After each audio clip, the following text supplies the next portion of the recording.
Here we go. Hello. Hello.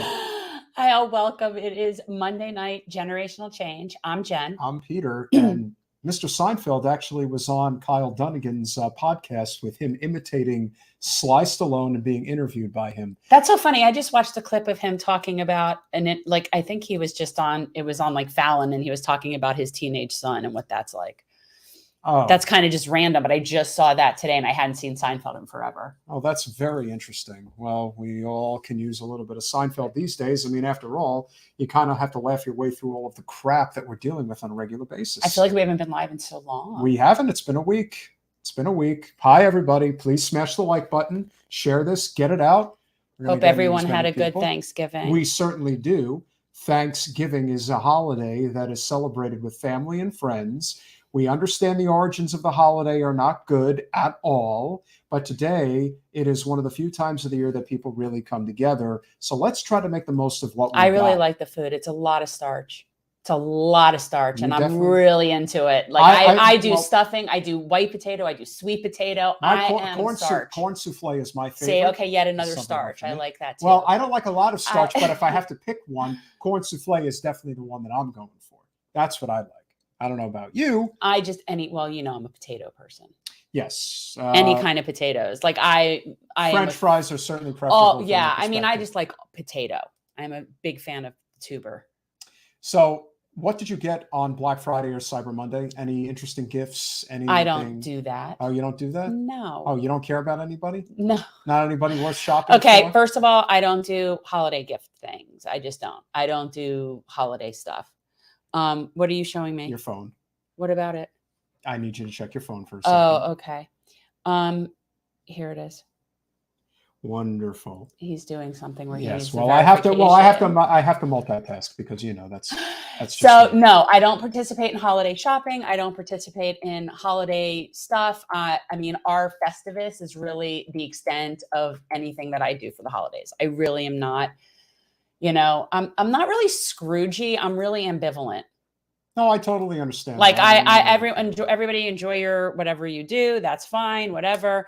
It's the only time of year that I actually like being here. So I don't understand why anybody would travel over that time. But well, it is kind of funny how everybody seems to be traveling at this particular time of the year, but nevertheless, it's nice here. I wouldn't go. Yeah, a lot of people were definitely traveling as I was on the road, and ultimately was able to get up north to see family and friends. My Thanksgiving was very nice.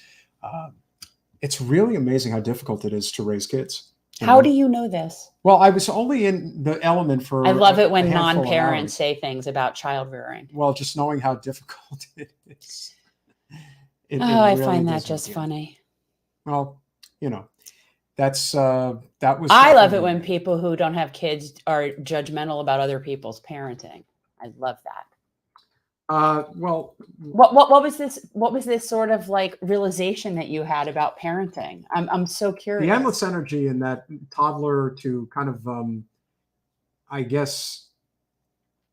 Well, it's the youth range. So you're talking about actual, like, just hyperactivity kid running around, getting into everything and having to be on top of a toddler. That's what you're talking about, is being difficult. Yeah. That's the easy stuff. Really? Yeah. That's a good thing I ain't a parent. That's just geography. That's just keeping them alive in a space.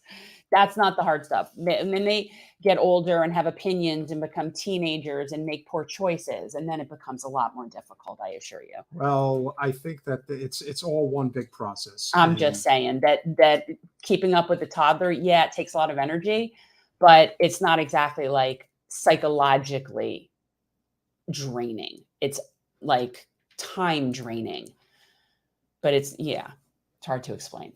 No, it definitely is. It's more of a caregiving situation than a parenting situation at that point. Well, I do believe that being a parent is a full-time job. That doesn't mean that everyone who becomes a parent is doing a good job at that job. It's not easy, man. No, it's definitely not. And I can certainly see how it weighs on really not people. easy.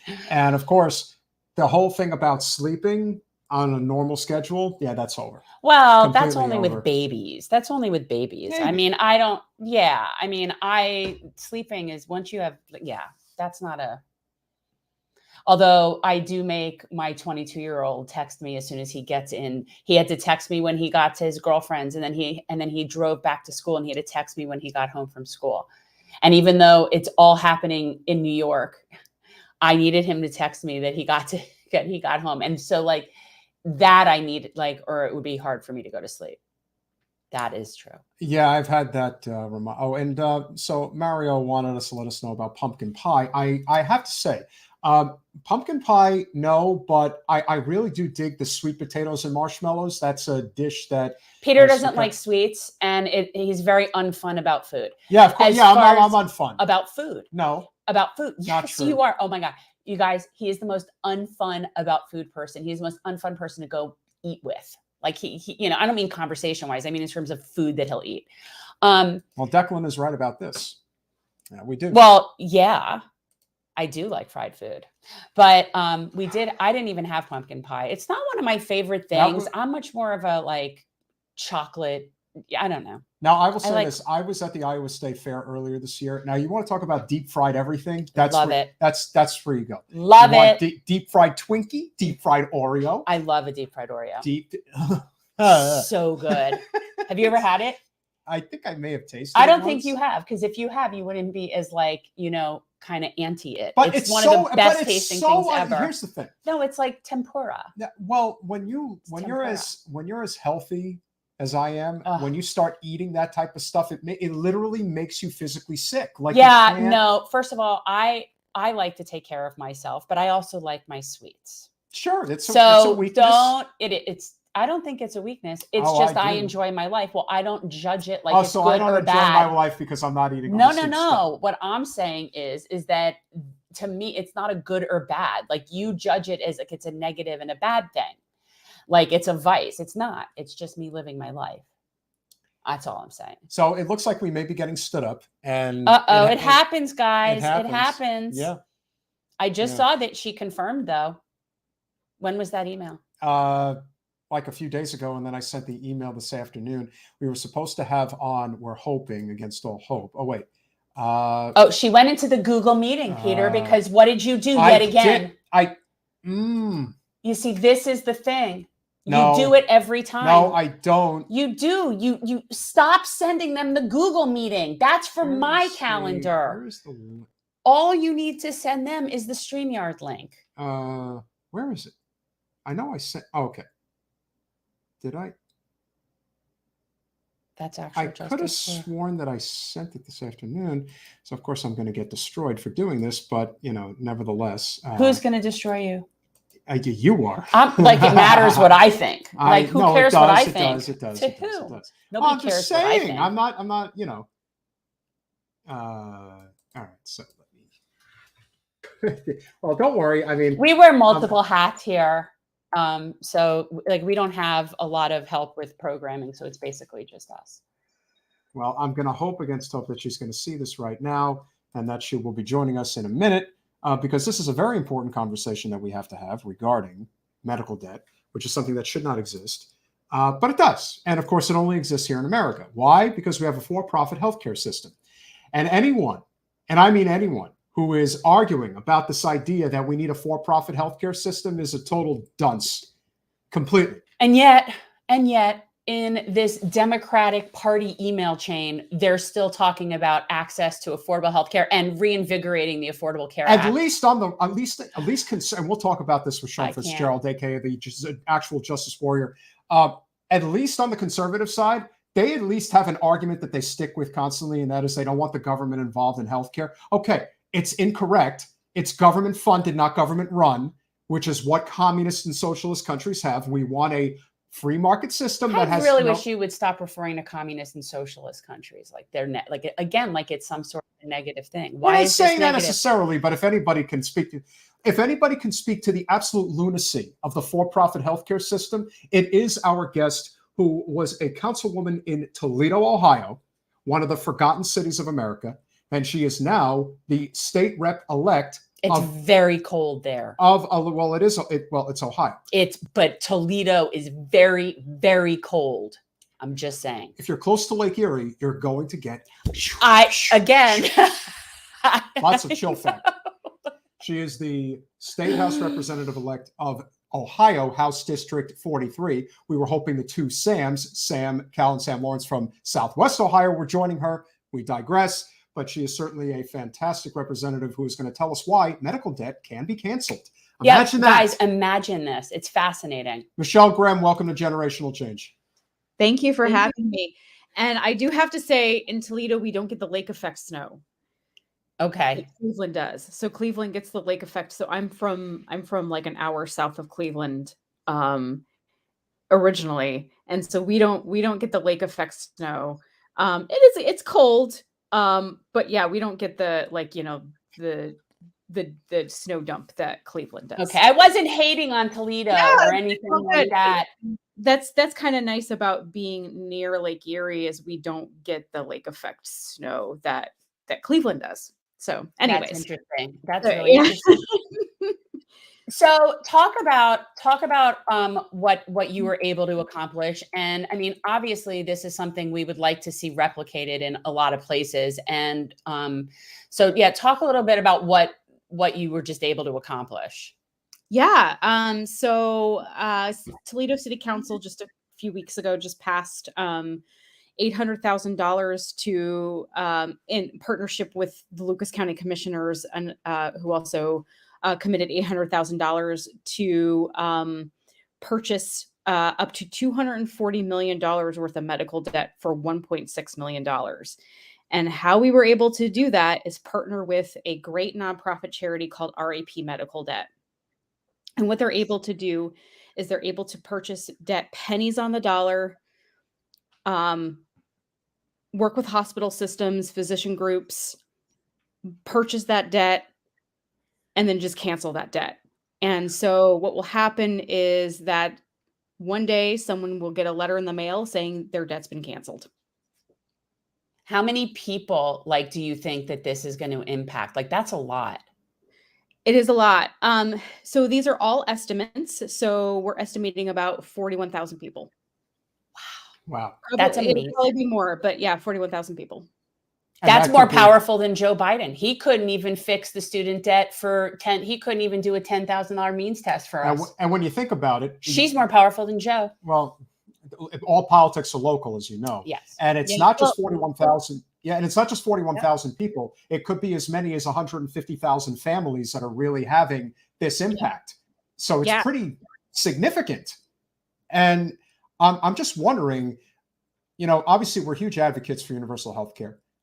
There is absolutely no reason for it not to exist. Right. There shouldn't be medical debt. We're skipping over the fact that that's ridiculous in and of itself. But the reason medical debt exists is because we have for-profit middlemen in between us and our doctors. If you're asking me what's the best example to give as to why our system needs to move to a single payer system, this is it. What you just did is monumental. And I'm sure you're not getting phone calls from MSNBC, CNN, and the like to talk about this, but we will try to get this out to as many people as possible. What is the conversation like with everyday Ohioans? Again, it's a leaning red state now, to be fair, but it's a very working class state. It's a very blue collar state. So what's been your experience talking to that, let's say that regular working class voter who may have voted for Obama, may have voted for Trump, but has those working class sensibilities and appreciates what you just did? Yeah. So again, we are looking at a 1 in 100 return on investment.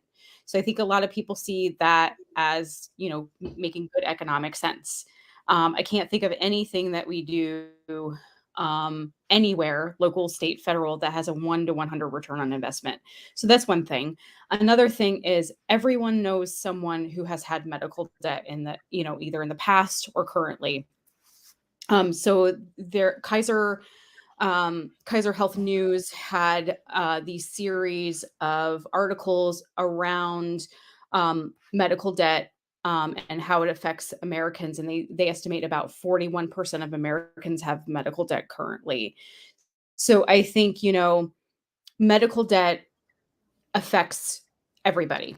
It affects lower income folks, middle class, working class.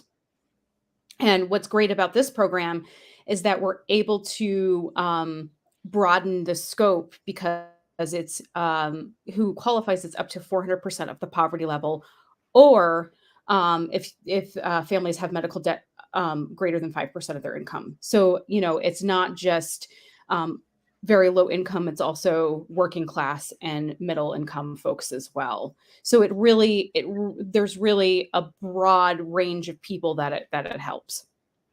How do we anywhere else get this? Like, how do we push for something like this to happen for us? Yeah. So I've had people reach out and say, "Hey, I would love to lobby my city council folks to do this, and I would encourage you to do that." I've also had about a half a dozen folks around the country, elected officials around the country, saying we want to implement this in our community, and I really hope it takes off. I think this is just, again, it's a great investment of these probably at least once in a generation, maybe once in a lifetime dollars that we have right now, the American Rescue Plan dollars, for a 1 to 100 return on investment. That's just going to help so many people. It's going to help so many people put food on the table. It's going to help so many people pay their rent, pay their utilities, help them go back to the doctor because they can't go back right now because they have medical bills they can't pay. So I would encourage people to reach out to their city council folks. They can, I'm We more have than some friends now. We have some friends. Yeah, we do. Yeah, I'm more than happy to help people kind of navigate those waters as well. Because if you haven't reached out to your local elected official, it can be a little daunting at times. But look, we work for the people. So it's good to reach out to them and tell them that you saw it on this podcast, or you read it in on NPR or in some articles. And just reach out to them and say, "Hey, I think this is a really good use of the American Rescue Plan dollars." That's great. But it's a municipal function, is what you're saying. Yeah. It's not yeah. So you're state rep, but this is something that happened at the city level. Right. So currently I'm on the Toledo City Council. So I'm the state rep-elect. Yeah. So I'm in my capacity on Toledo City Council. And I'll start my new role January 3rd. That's awesome. We're speaking with Michele Grim, the state rep-elect of Ohio's 43rd congressional district. We had both Sam Cow and Sam Lawrence on our podcast, obviously two really awesome young gentlemen who ran for the state house as well in the Cincinnati area. To me, local politics is everything. And if you could talk about, because that's one of the things that we learned here when we canvassed for a handful of local candidates, when you take the D and the R out of the name, people really care about the policies. And you could have the most MAGA Republican and the most blue, progressive Democrat, and they can agree on a candidate very easily if they know that dividing line is not there. Can you talk about the impact that had for you as a city council member, and then ultimately what role that played, even though you did run as a Democrat for the state house? Yeah. So yeah, my race on Toledo City Council was nonpartisan. That's not everywhere in the state, which I found out because I've got some new colleagues who are on their local city councils, and some of those are partisan. Mine was a nonpartisan race. Yeah, I know. I was kind of surprised that not every community in Ohio was the same. So our municipal races are nonpartisan, and so going door to door, I think everybody is worried about getting the roads fixed. Everybody's worried about making sure their sewers work properly and things like that. And I just recently I had a really nice note from a constituent I helped out. They were worried about garbage along the expressway, and working through that to see like whose responsibility is it the cities, or is it our Ohio Department of Transportation's responsibility to get rid of that trash? And they wrote back and said, we probably don't agree on many things, but you really helped me out. Like, I've been trying to get this done for 2 years. So I mean, we care about blight, we care about getting roads fixed.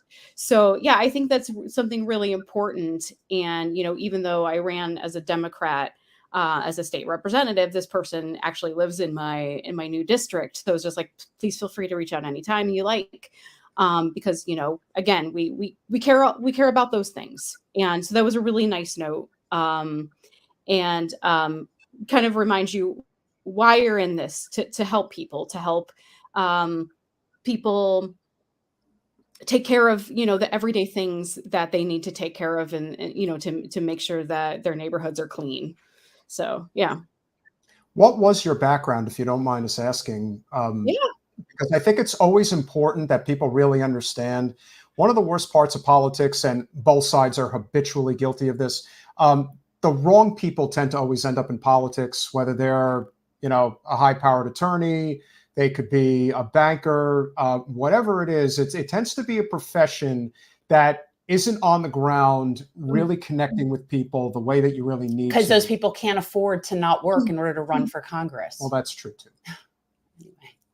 So I have a master's degree in public health, and I have a doctorate in public policy. So I worked in the HIV field for about 10 years. And then I worked for a federally qualified health center. I worked for health departments. So, I worked to increase access to healthcare for underserved communities is what I did before I got into politics. And then I took a little bit of time off to work on my doctorate in public policy. And I actually did my dissertation on extreme risk protection orders. So yeah. And then, once I got into politics, I was able to, kind of expand on, I think that getting into local politics, I think is important to make sure that we do have someone with my background in office, especially like kind of looking at like, is healthcare the responsibility of local governments? Yes, I do think so. And, this is, with medical debt relief, I think this is a good step toward that. So yeah, that was my background. And, now I'm going to be serving the great District 43, which is, new. So really excited to do that. I think it's great. And I think the fact that you're coming from a nonpartisan seat has put you in a position to really understand a whole group of constituents that you wouldn't necessarily have known if you were just in this in a partisan way. I find that a lot of the people in our local Dem clubs, they don't even want you talking to the red people. Like it's extremely ridiculous. So they would never know those people. They wouldn't have conversations with them. And I personally don't think that leads to good representation. So I appreciate that you're coming from where you talk to all the people.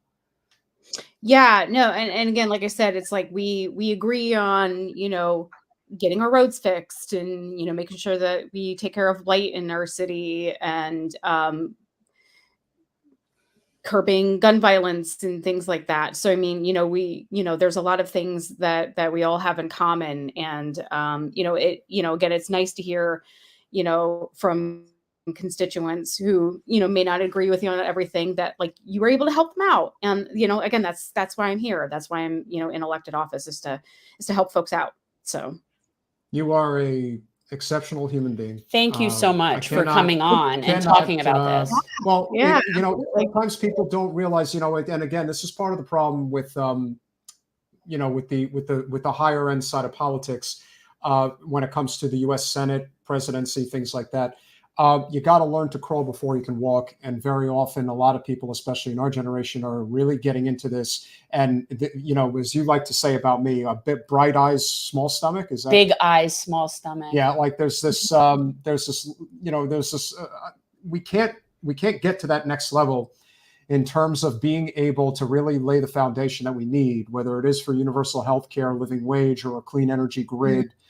Those types of things can only happen if local government is in the hands of people who truly care and can get the votes out in a way that is reflective of where the people want it to be. Right now, that is a far and few between thing that we have.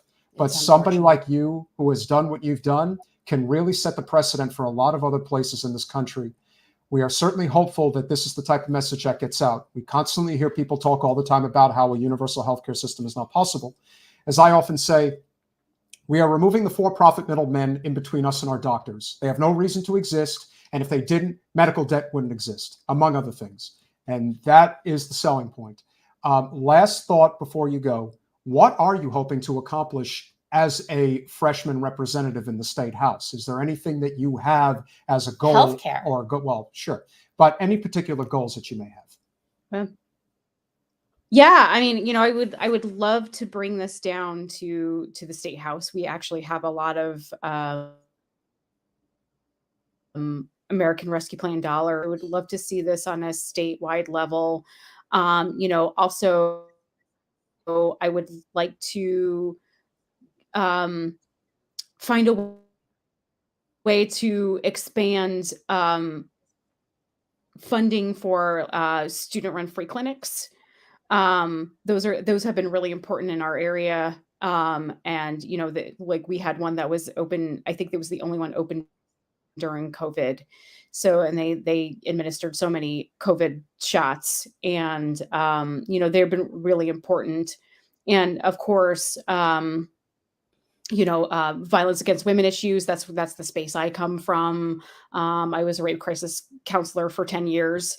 And mental health care, and also lowering prescription drug prices. So, yeah, no, you're a good advocate for healthcare in general. I mean, and that's what we need. I know we've heavily been following the states that are trying to have single payer in their states. We've had representatives on from California and New York talking about things like the New York Health Act. And I mean, it's not ideal to have to do things at the state level. Like, we'd prefer to just wave a magic wand and have healthcare. But I feel like we just have to be attacking from every angle, so anything that you're able to do in Ohio is much appreciated. Michele? Absolutely. Michele, have you had a chance to speak with Nina Turner by any chance? I was able to connect with her briefly, and I need to follow up with her. So I hope she would have you on her new channel on Boss. I think you would make a fantastic interview. And I think that especially the importance of, the people of Ohio, that means as much to you as she does to her. So we'll be happy to spread the word along. And we wish you all the very best. Have a wonderful holiday season and all the best. Go kick ass there. Where it's at Columbus, right? It's Columbus. That's correct. I saw the dead there once. I saw the dead there once. Yeah, we won't talk about Michigan, Ohio State over the weekend, but we certainly do wish you nothing but the best. So we hope to have you back on in the future. We obviously really appreciate what you've done, and hope this sets precedent for a lot of other places. Thanks, Michele. Yeah. Thank you so much for having me on. Absolutely. Have a good one. So we're talking about local stuff, guys, but what we're talking about is something that's like a paradigm shift that we could potentially use in other places to help give people some relief. It's not a solution to the problem, but it's helpful to people, and people need help. So, and I often wonder, and we have our, share of, yes, dirtbag leftist said is very true. Okay, so here's the thing. When I was really little, and I mean really little, like under 4, if I would be like pitching a fit or carrying on, my mom would always say, "We're going to ship you to Toledo." And I don't know why she would use that phrase. I don't know what it was about. And then one time I was sitting there and I'm watching the news, and it was like a blizzard in Toledo, and it said it on the screen, and I turned to her and I'm like, "You want to send me there?" Hi, Patty. Yes. Hi, Patty P. And I do think we're just looking at this from the perspective of, can we really, the justification behind the for-profit healthcare system just doesn't make any sense anymore. And so when people talk about, it does to the people profiting. Oh, Guy, I was definitely rooting for Michigan. I can tell you Oh that my much. God. Thanks, Guy. You had to Yes. go there. I actually, Absolutely, of course. interestingly, I really feel like I channeled you yesterday because I spent the entire day basically watching football yesterday. I watched all 3 game times yesterday. your It was Dolphins? crazy. I haven't done that in so many years. But yeah, my Dolphins were looking good. I'm liking the new coach. Please don't Yes. ruin this. He's trying not to. No, Stephen Ross. I'm talking. Oh, well, Stephen Ross is. Please don't. He's trying to ruin cover this. his tracks right now. So Don't ruin this. Let us have a good coach. Let us have a good coach. yeah. So, please, please. But yeah, I got to tell you, just watching football in general, there are so many young quarterbacks that are amazing right now. It really reminds me of like when it was Dan's rookie year, because it was also John Elway's rookie year, and it was like a year after Jim Kelly. And you had Montana, you right? had Boomer Esiason. There was like this wave, and I feel like there are some kids. I mean, 23 years old. Phil Simms, right? He aged pretty well. Yeah. But anyway, like that are reminding me of that. Like I was watching that. Who was that? Jalen Hurts. Jalen Hurts. Duh. Man, I'm a Giants fan and I hate the Eagles. I don't care whether you hate the Eagles. Oh, he's a great player. He's something. He's something. There was some seriously good quarterbacking yesterday. No, there was. And why did they change their helmets from green? This I take issue with. The whole point of Philadelphia is that their helmets are supposed to be green. Well, no, they're just they are, but they're wearing their alternate uniforms right now, where they have the black and green. I don't appreciate the black helmet. I don't appreciate the black helmet. Not everybody can pull it off. Not everybody's the way it's not. It isn't just the helmet. It's the way the green and the silver and the white. It was a thing.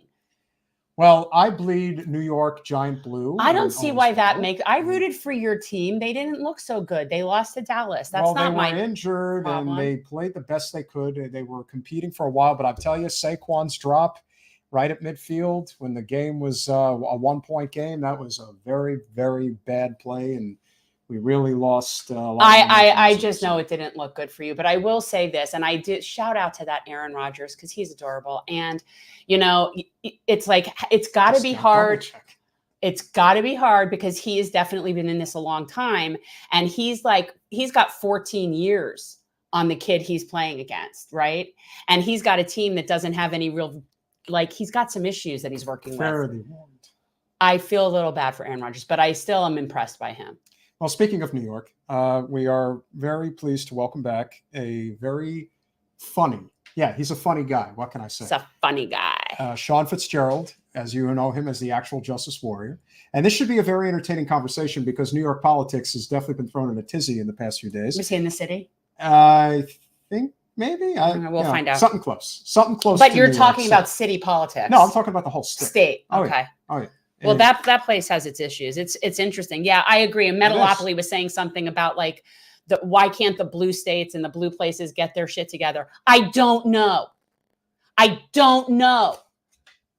mean, I know, but they don't want to listen to us. We know it's corporate. No, because it's again, corporatism. It's all about going back and forth. You may live in a very rural part of the United States where the budgets are a lot smaller and there isn't as much to manage. We're not meant to live on top of each other. No, we're not. We need more decentralized population, but I digress. So we'll talk about that and a lot more. Sean Fitzgerald, welcome back to Generational Change. Hey, Sean. Oh, thank you for having me.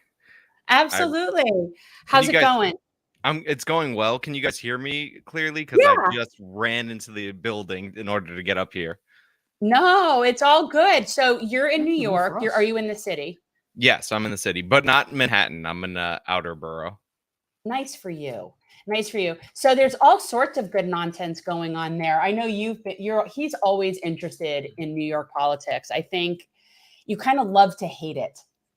Well, I think that it's like I'm for non-corporate economic populism. And unfortunately, New York State is a lot different than New York City. And there's just an endless amount of corruption. I actually was at the Barclays Center the night that Kyrie Irving came back, and I saw the Black Israelites, like 500 of them, like barricading the streets outside. I thought that was going to get really ugly, but luckily enough, it didn't get so bad. What was your takeaway from the overall elections that took place? I have to say, because of the fact that, and I do not have any love whatsoever, we will not agree on Lee Zeldin, but The Legend of Zeldin, you definitely made that work. That was a good slogan. Cannot hate on that, guys. That's too good. Because good. of the fact that he was so competitive against such a not so good candidate in Kathy Hochul, the GOP ended up picking off several House federal seats in the state. She's still the governor, though. She is. Okay. Yes. And at the same time, you're now seeing this very big scandal that's coming out of the Democratic Party with Jay Jacobs, the head of the New York State Party chair, very similar to our state party chair here in Florida, Manny Diaz. Michael Bloomberg, who I think is responsible for both of these guys being state party chairs. Kind of amazing, right? What are your thoughts? What has been your takeaway overall from the elections in New York? How did you see it kind of unfolding from your perspective? So I was a big Zeldin guy because I think on the one issue that was the key issue for me this go around, crime, he was the proper candidate on that. Also, Kathy Hochul, I called her the accidental governor because she was governor because Andrew Cuomo sucks at hitting on women, which is like not exactly the best way to get your position, but you know, it happens. And even though Zeldin lost, and I don't believe in symbolic victories, in fact, I can't stand them where it's like, well, our guy did well. It's like, well, no, wrong. That's the difference between Republicans and Democrats. You actually care if you win or not. Yeah, well, it's also like if you're a third party kind of person, and I love my third parties. I want to say I love the Libertarian Party, but I love the theory of there being a Libertarian Party.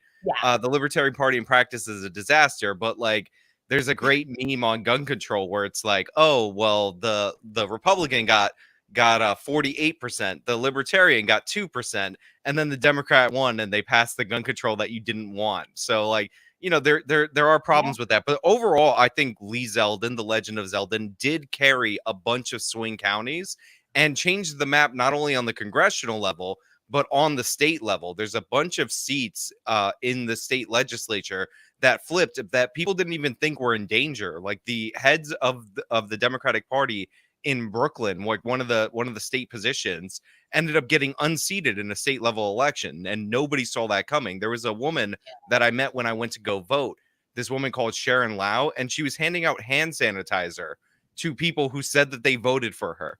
And she was running against a guy who's like an institution, a guy called Kim.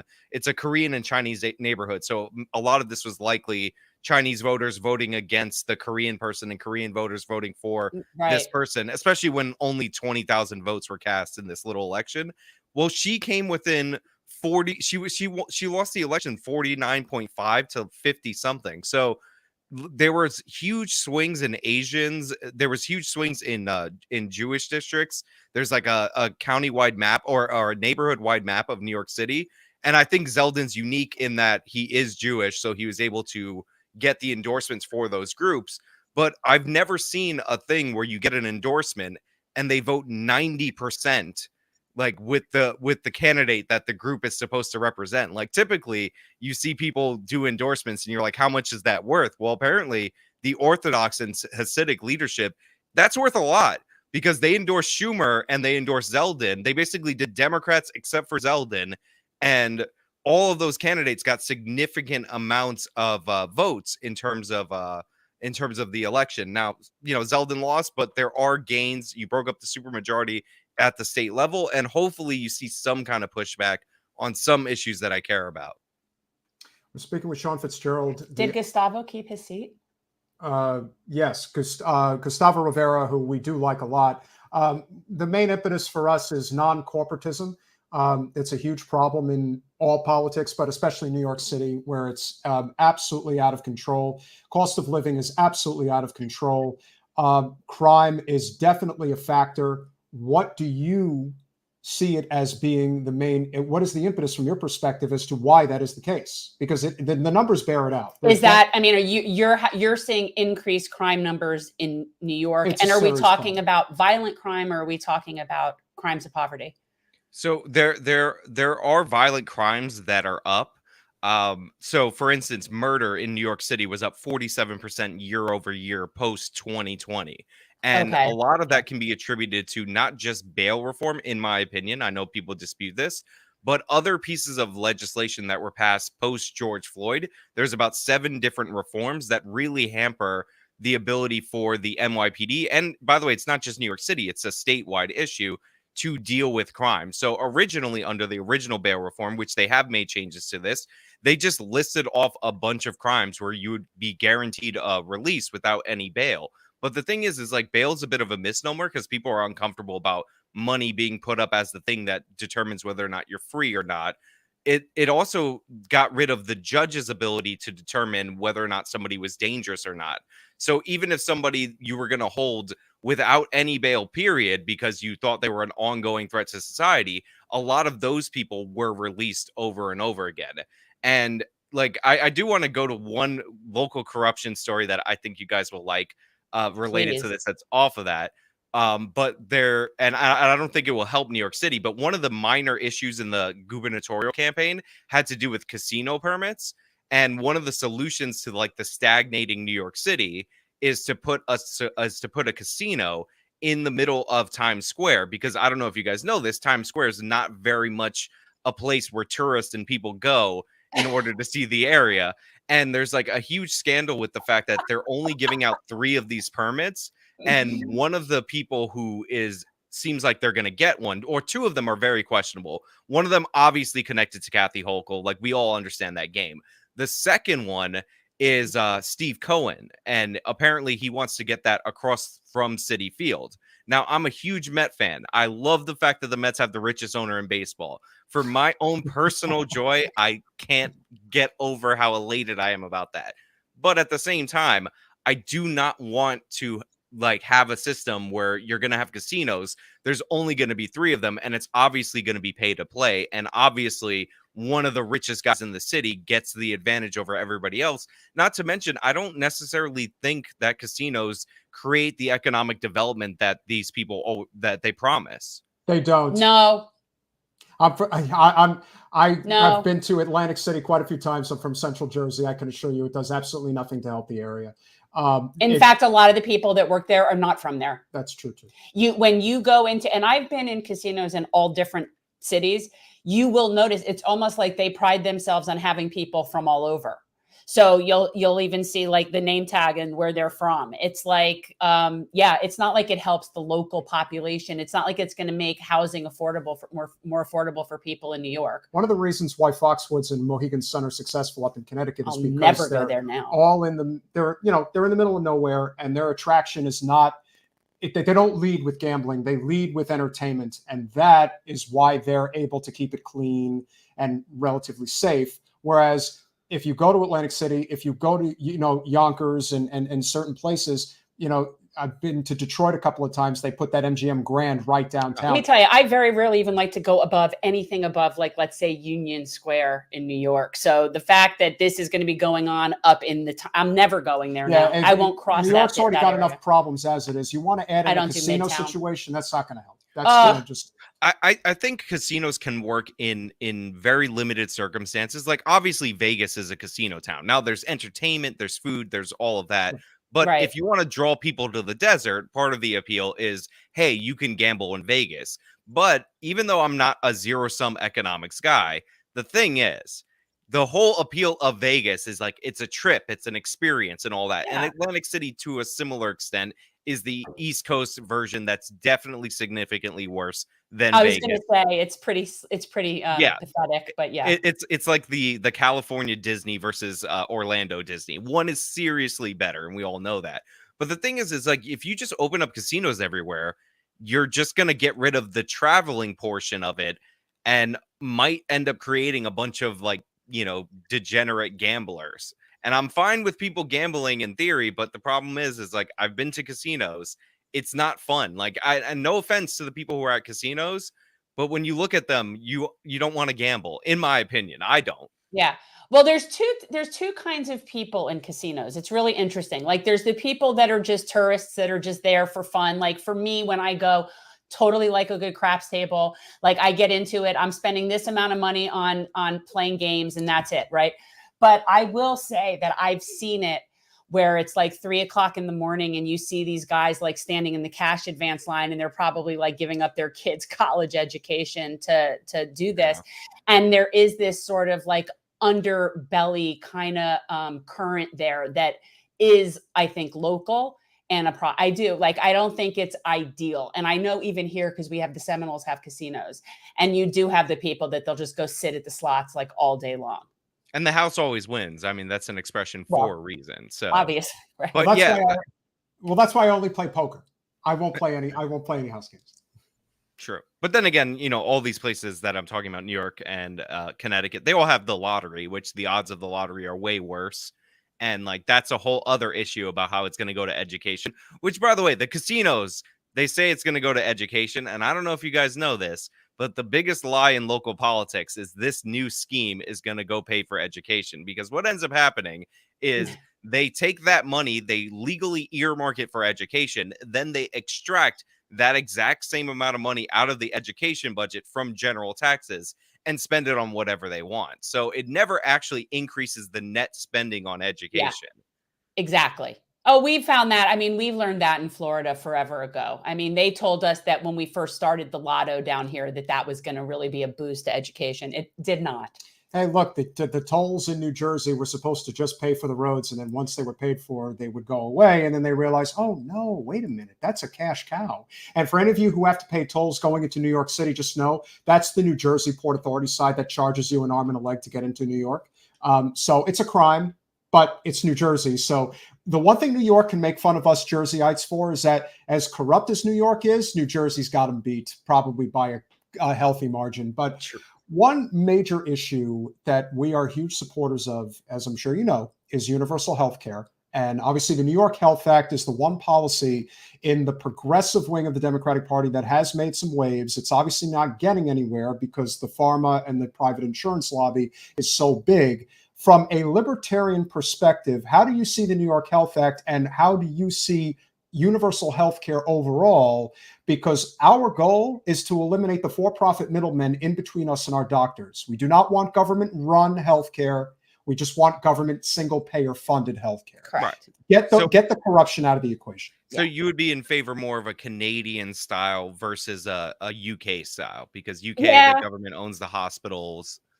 The country that actually has it the best, believe it or not, is France. In terms of the overall rating system of the world, they have a national single-payer system, and they also have a private supplemental market. If somebody wants to get some additional coverage that's not required, that's fine. I don't have a problem with that. But the basics of healthcare and not having to, our last guest that we just had on, Michele Grim, who's a state representative in Ohio, was successfully able to cancel untold amounts of medical debt. The fact that we have medical debt is nuts. That shouldn't be a thing. The fact that that's only a thing in the United States is crazy. And if we had a single payer system, it wouldn't exist. I'm very open-minded, and I just have this thought that if we really wanted to do it, we could not only do it, but we could probably do it better than any other country and actually figure out a way to make like all the best parts of those systems work for us. That's what I think.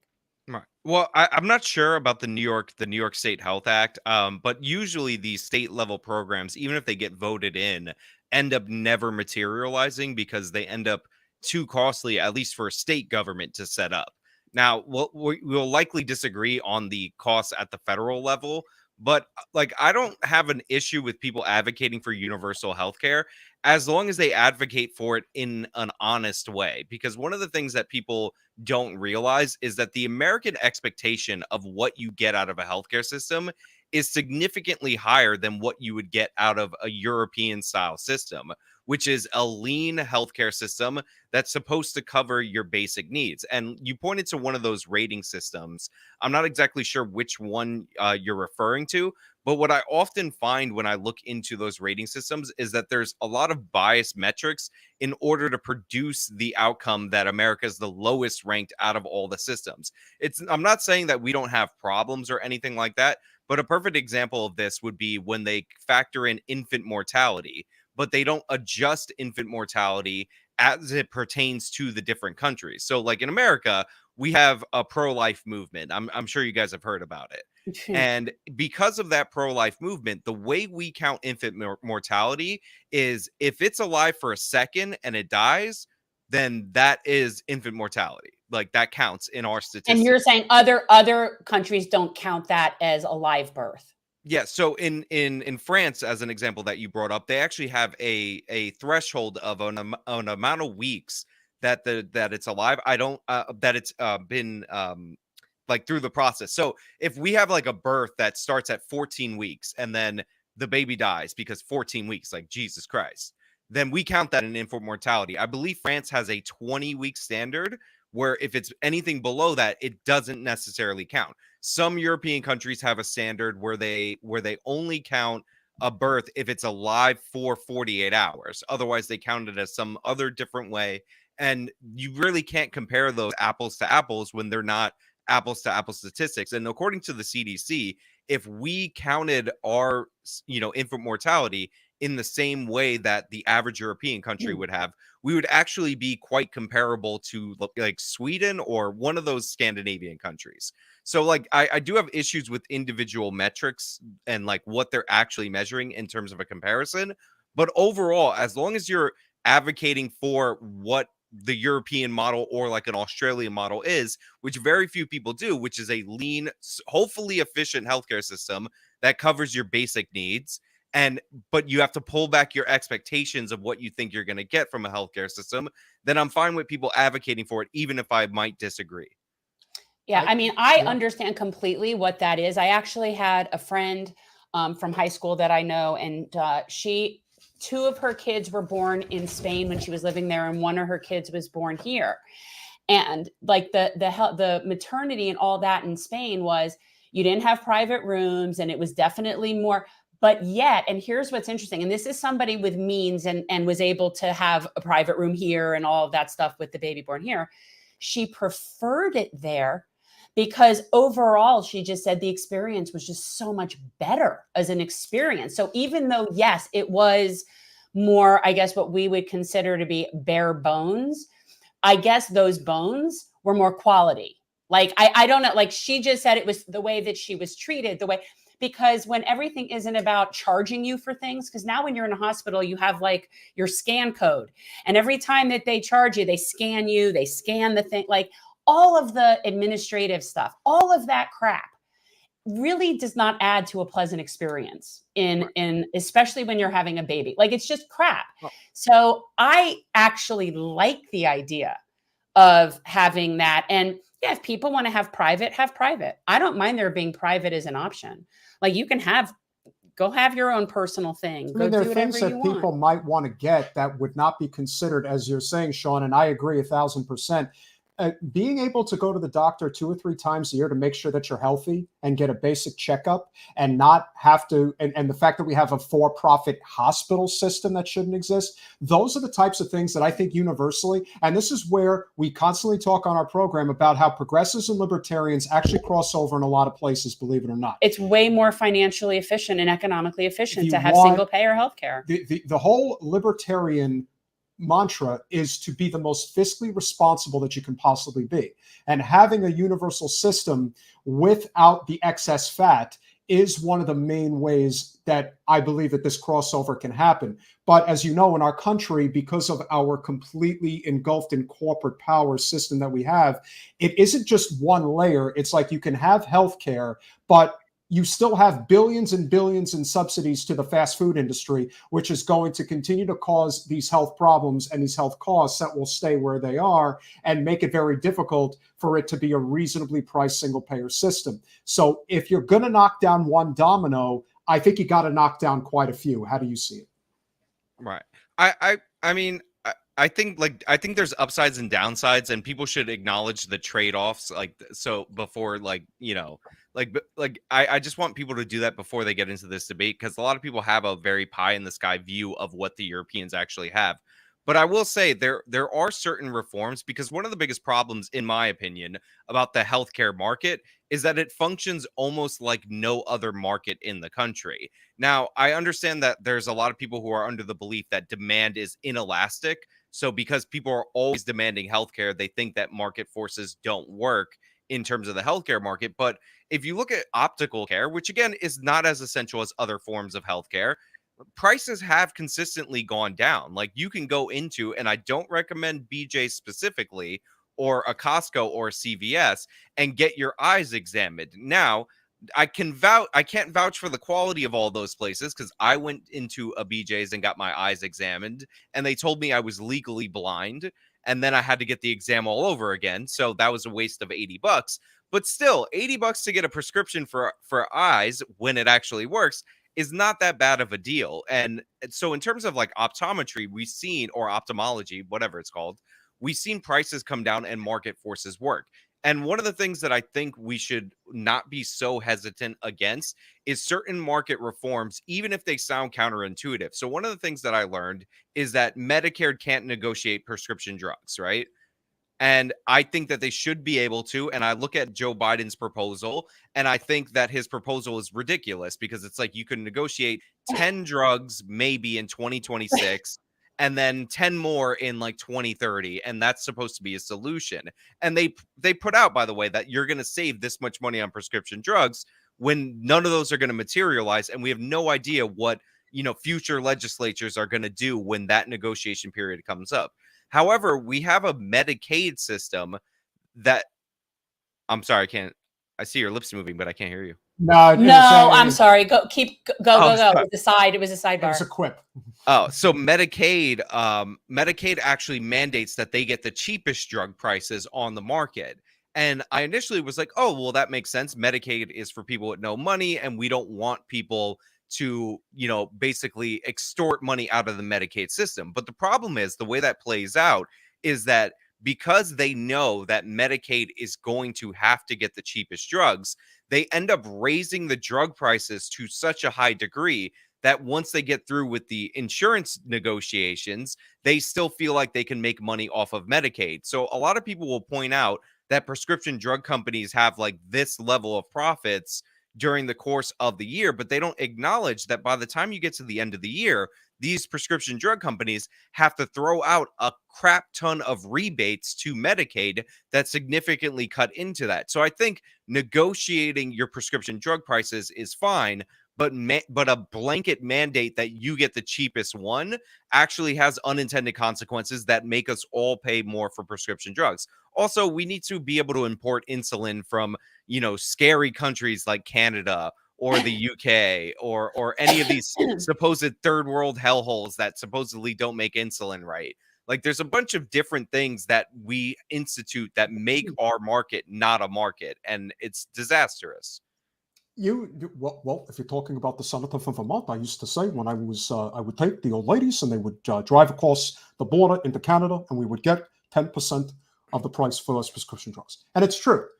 It is true. We are living in we're living in a hellscape in many ways. I think everyone knows that. It's a corporate oligarchic hellscape. Yeah. And we got to find ways to come together. And that's why these conversations, I think, are very important. And I don't want to hear nothing about how, you tend to lean, right politically, and that makes you a bad actor, or vice versa on the other side. It's like, we're not going to agree on everything. But you know what? One of the main reasons to advocate for a living wage is because I don't want people living on the government dole.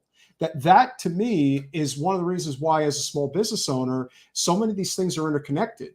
If you're able to have, let's say, universal health care, and you don't have to worry about paying your employees health care, that allows you to pay higher wages, generally living wages, and that doesn't have to require your employee to have to say, like they do at Walmart, oh, by the way, here's the welfare office, give them a call and, start taking government funds so we can get a subsidy. It's like, I think we can all agree that type of shit is the stuff where we can all come together to kind of fix this economic crisis that we're living in right now. Because I do think the next 2 years are going to be hell. I really do. I don't know what you think is coming in 24. I know what's coming in 24. Well, I mean, my money's on DeSantis. We're rooting for Manchin and Parliamentarian for the Democratic ticket in 24. These are the two most powerful people in our party. That's who should be our ticket. Manchin and Parliamentarian. I don't know her name, so we'll just call her Prom. That's what I'm calling in 24. Sean, what's your prediction for 24? I'm not sure as of right now. Like, Trump is unstoppable juggernaut, it seems, at least in the Republican party. And, there's no way, unless you have a bunch of candidates running, which is actually a doable strategy in the Republican Party, not in the Democratic Party, due to the way that they allocate delegates, that DeSantis can steal it. I mean, I've put out the theory that Mitt Romney is coming back, and people are laughing at me. But if you think about it, in the Republican primary, if you win the primary, it doesn't matter what percentage of the vote you get. if you win 20%, but there's 30 candidates in the race, Right. you get 100% of the delegates. This is Right. how Trump won. He got 30% in almost every state. That was enough with 25 people in the field. And then Yeah. he became the nominee. So theoretically, if you have a bunch of people clogging up the Trumpian MAGA like lane, you know, DeSantis who's running in that lane, Youngkin who might want to run in that lane. Well, Youngkin, if he runs, will be running in that lane. Then you could throw out an establishment guy, and Mitt Romney wants to be president more than anybody in the United States of America. Make no mistake about it. He forced old man Orrin Hatch to retire so he could have that Senate seat. And he did that for a reason. He tried to be Trump's Secretary of State for a reason. So, you know, it is possible that he could get a certain portion of the vote if he runs that strategy. Now, Romney is considered super toxic, but I do think he has a legitimate chance, or somebody like him, which, you know, Romney's the stand-in for somebody like him. And he's not too old, because everybody running for president has to be, you know, like 80, apparently. That's the new rule. Yeah. And, you know, but it's funny because you're saying that. I think that the Republican primary is going to be such a fun freak show, because I do think you're going to have like Kanye in there. I think it's going to be ridiculous. And because of that, yeah, it doesn't take much for somebody to win. And remember, like, Trump was having to stand up against people like Ted Cruz. Nobody likes Ted Cruz. I don't even think Ted Cruz likes Ted Cruz. Well, people in the Republican Party hate Ted Cruz so much that the Ohio governor, John Kasich, refused to get out of the race when it was clear that Ted Cruz was the only other person besides Trump that could win, thus handing him the nomination. And people are saying, like, I'm definitely crazy for Mitt Romney. I understand that Mitt Romney's not popular and he shouldn't be the nominee. But if you're predicting a chaotic primary cycle where everybody's clogging up the Trump lane, then somebody as the alternative to Trump can succeed. And it's not like I suggested Lindsey Graham, who ran for president last time, although nobody remembers it. Like Mitt Romney's a guy with money. He can fund his own campaign early on, huge donor connections. And again, he could pull in like 15% of the vote, which may be enough at certain points during the thing. And by the way, the I don't know if Kanye is going to run as a Republican, but if he does, the Republicans make it a point to do debates on CBS and on MSNBC and CNN. So the Democrats don't do their primary debates on Fox News at all. So there's a chance that they would platform Kanye West on the stage against Trump, which would be amazing. It would be ridiculous. Why not throw Herschel Walker in there for fun, for a real intelligent conversation? That would be like a Mensa meeting. He's about to lose his Senate seat, so, you know. Yeah, he should not be there. Okay. He was now just saying that people born after 1990 should have to earn their citizenship and their right to vote. But again, he's been a sideshow from the very beginning. And there is something to be said about Trump's decision making, but he really is just looking for acolytes that are willing to just do exactly as he says. And that's I think in many ways is that sort of conundrum that the GOP is stuck in right now, trying to figure out, you know, what is the pathway away from Trump, which would be perfect opportunity for someone like Mitt Romney to come in and like kind of be like, remember me? Remember when Republicans were sane and didn't have mean tweets? I mean, if I wanted to win, like, I would choose Ron DeSantis. Like, there's this guy's a talented politician. He looks even though Romney looks more presidential, I know people say this doesn't matter, but it kind of does matter, because people, whenever they ask who would be the best actor president, they pick George Clooney. Like, why George Clooney? Like, I could actually give you good philosophical and political reasons as to why George Clooney. But anyway, but like, could you legitimately ideologically separate him from other actors in a way that was distinct, or is it because he looks the most presidential? No, actually, I could actually distinguish. Like, he was like the only person that owned private satellite, so that he was keeping an eye on South Sudan from being able to like commit a genocide. So like, this is somebody who was got arrested for fighting for something that he believes in. So this is somebody who is actually an activist. And so that is something to me that is different than just because he looks good. I'm like, this is somebody that has put in a lot of work. And I've often said that the reason why DeSantis appeals to so many people is that when you get right down to it, it's all innately, humanely instinctual. People gravitate to leaders that want to kick ass and take names. And the truth is, have you seen the wife? Have you seen the family? Yes, Yeah. I saw his wife. I don't look into politicians' families, but I saw his acceptance speech or his victory speech, and I saw Yeah. his wife. I'm like, oh, nice looking lady. Apparently, she survived cancer. You know, it's a winning combination. But also, DeSantis can govern, which is what if I was in the Democratic Party, I would be most scared of all, because there's that story of the bridge in Pine Key that broke down during the storm. And Sanibel. they had that bridge up and running in a little over 48 hours. Nothing gets built in this country ever without like 10 years of environmental impact studies. Now I'm exaggerating because I live in New York, although California is significantly the worst in this category, but they were able to get that done. And before the storm, the media was trying to bait him into fighting with the federal government, and he's like, no. They were like, oh, what do you think about Biden, this or that? He's like, no. The head of FEMA contacted me. I'm on, like, basically I'm on speed dial. We're working out a response. They declared the emergency before. So DeSantis really knows how to govern, and he can appeal to the base by doing things that are basically him running for president. Like that whole thing, which was labeled the "Don't Say Gay" bill, even though it technically wasn't. It was actually quite the clever troll, because he linked it to third grade and below in order to get people to freak out. Like, that wasn't really meant for education in Florida. That was actually meant to say, hey, I'm running for president. Like, he's done a few of those things, like the tech censorship protection. We all know that a state isn't going to really be able to protect you from big tech censorship. But when he did that, he's like, hey, I'm running for president. This is what team I'm on. So he's in a great position if he runs in 2024, if not for the big orange man in the room. And I have a theory about Ron DeSantis that one of the reasons why he outscored Marco Rubio with the Latino vote is that people think that he might be Latino because of his last name. Well, that's interesting. We live here, so we have been under him. And the one argument that actually Charlie Crist made that I think is valid about Ron DeSantis is, and this is something that I just don't like personally. I don't like it when somebody runs for a seat knowing they're going to run for another seat before finishing the seat that they're in. That's just personally, like, I've never liked that. It doesn't ever sit well with me. And that in and of itself would not be a reason for me not to support somebody, but it is a negative. I don't like that, because what you're doing is you're sort of like using us as a stepping stool and then leaving us with whoever is there with you. I don't know. I don't love that idea. I didn't like that Nikki Fried gave up her seat to go and do that and leave it up. It's like, I don't know. I just feel like it's not finishing your job. Few people are going to pull a Lee Zeldin and give up a seat that he flipped in the Congress and then held for like 3 or 4 terms and then run for governor with no escape route.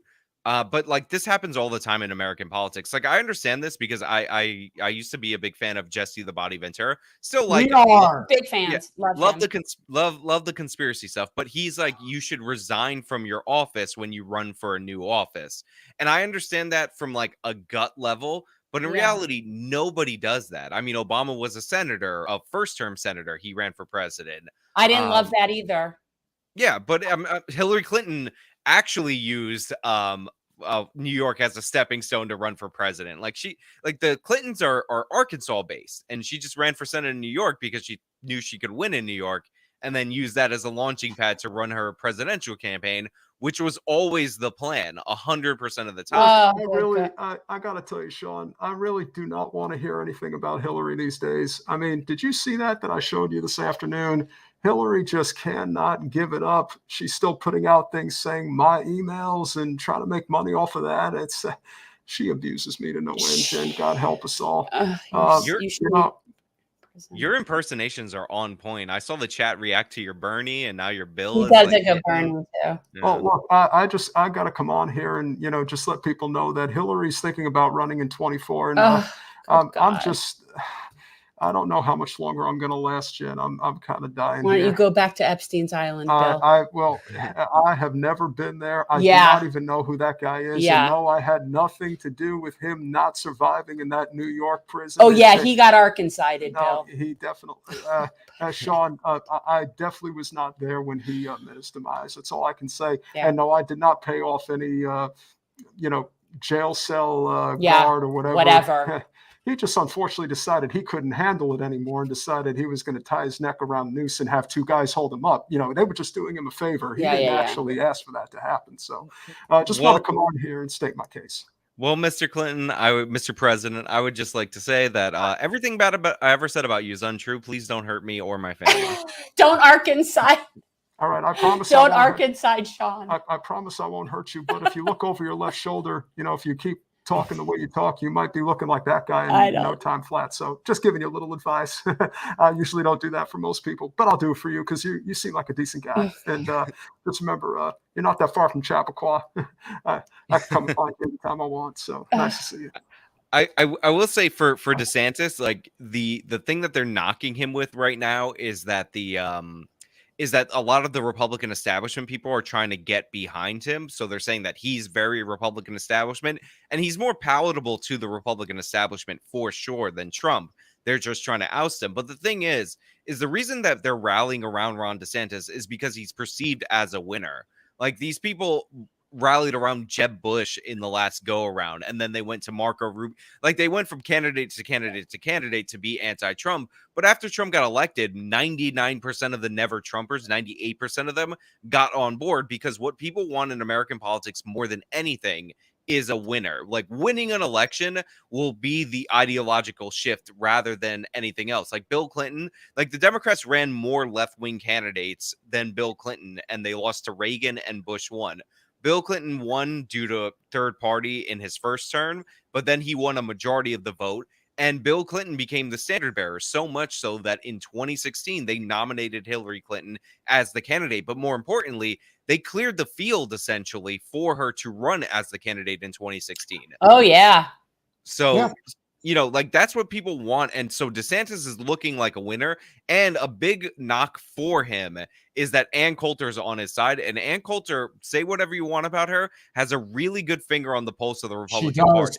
Let me tell you, I watched that episode. I loathe Ann Coulter. Well, that's neither here nor there. But it's here. I watched the Bill Maher episode in the spring of 15 when she said Donald Trump, and everyone in the audience was laughing their head off, thinking that this is a joke.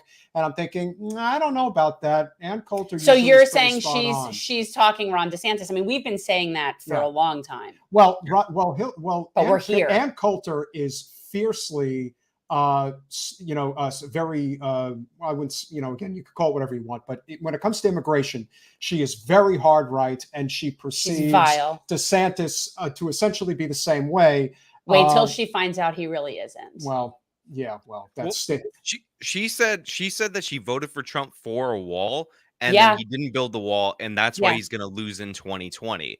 She also said in the lead up to the 2012 election that if Chris Christie didn't run, then Romney would take the nomination and Obama would smoke him in the general election. And she later walked that back and endorsed Romney after the fact, but she was right. And we all know she was right. And she also said that if Christie didn't run at his time, which was then, that he would be irrelevant going forward. And guess what? Chris Christie, 2016, totally irrelevant. The most irrelevant candidate on that stage, maybe besides Lindsey Graham. It only really matters because of just how undemocratic our electoral system is. But if you were to have Ron DeSantis versus Joe Biden, a man who is 44 versus a man who is 82, I'm sorry, Ron DeSantis will not only beat Joe Biden, it'll be brutal. He will beat him handedly. He'll beat him probably with 30 to 32 states. And so if that is the case, do you see despite what the Democrats are saying right now, do you see Joe Biden running again? And if he does, will he be challenged? Or B, is it just smoke and mirrors until the spring when in reality he's not going to seek re-election? How do you see that unfolding on the Democratic side? Well, as far as whether or not Joe Biden will be challenged, it's really the level of the challenge because, Trump was technically challenged in the 2020 primaries. Did you notice? Neither did I. Mr. Weld. it was not a real challenge. Right, so right. I've been on the camp that Biden is running in 2024. No doubt about it. This man wants to be president. All these guys want to be president, a whole bunch. Biden won the victory. He won it on Obama nostalgia, but you know what? A victory on Obama nostalgia is a victory nonetheless. And he overperformed expectations in the midterms. So now he would be emboldened to stay in. I don't think he's going to step down.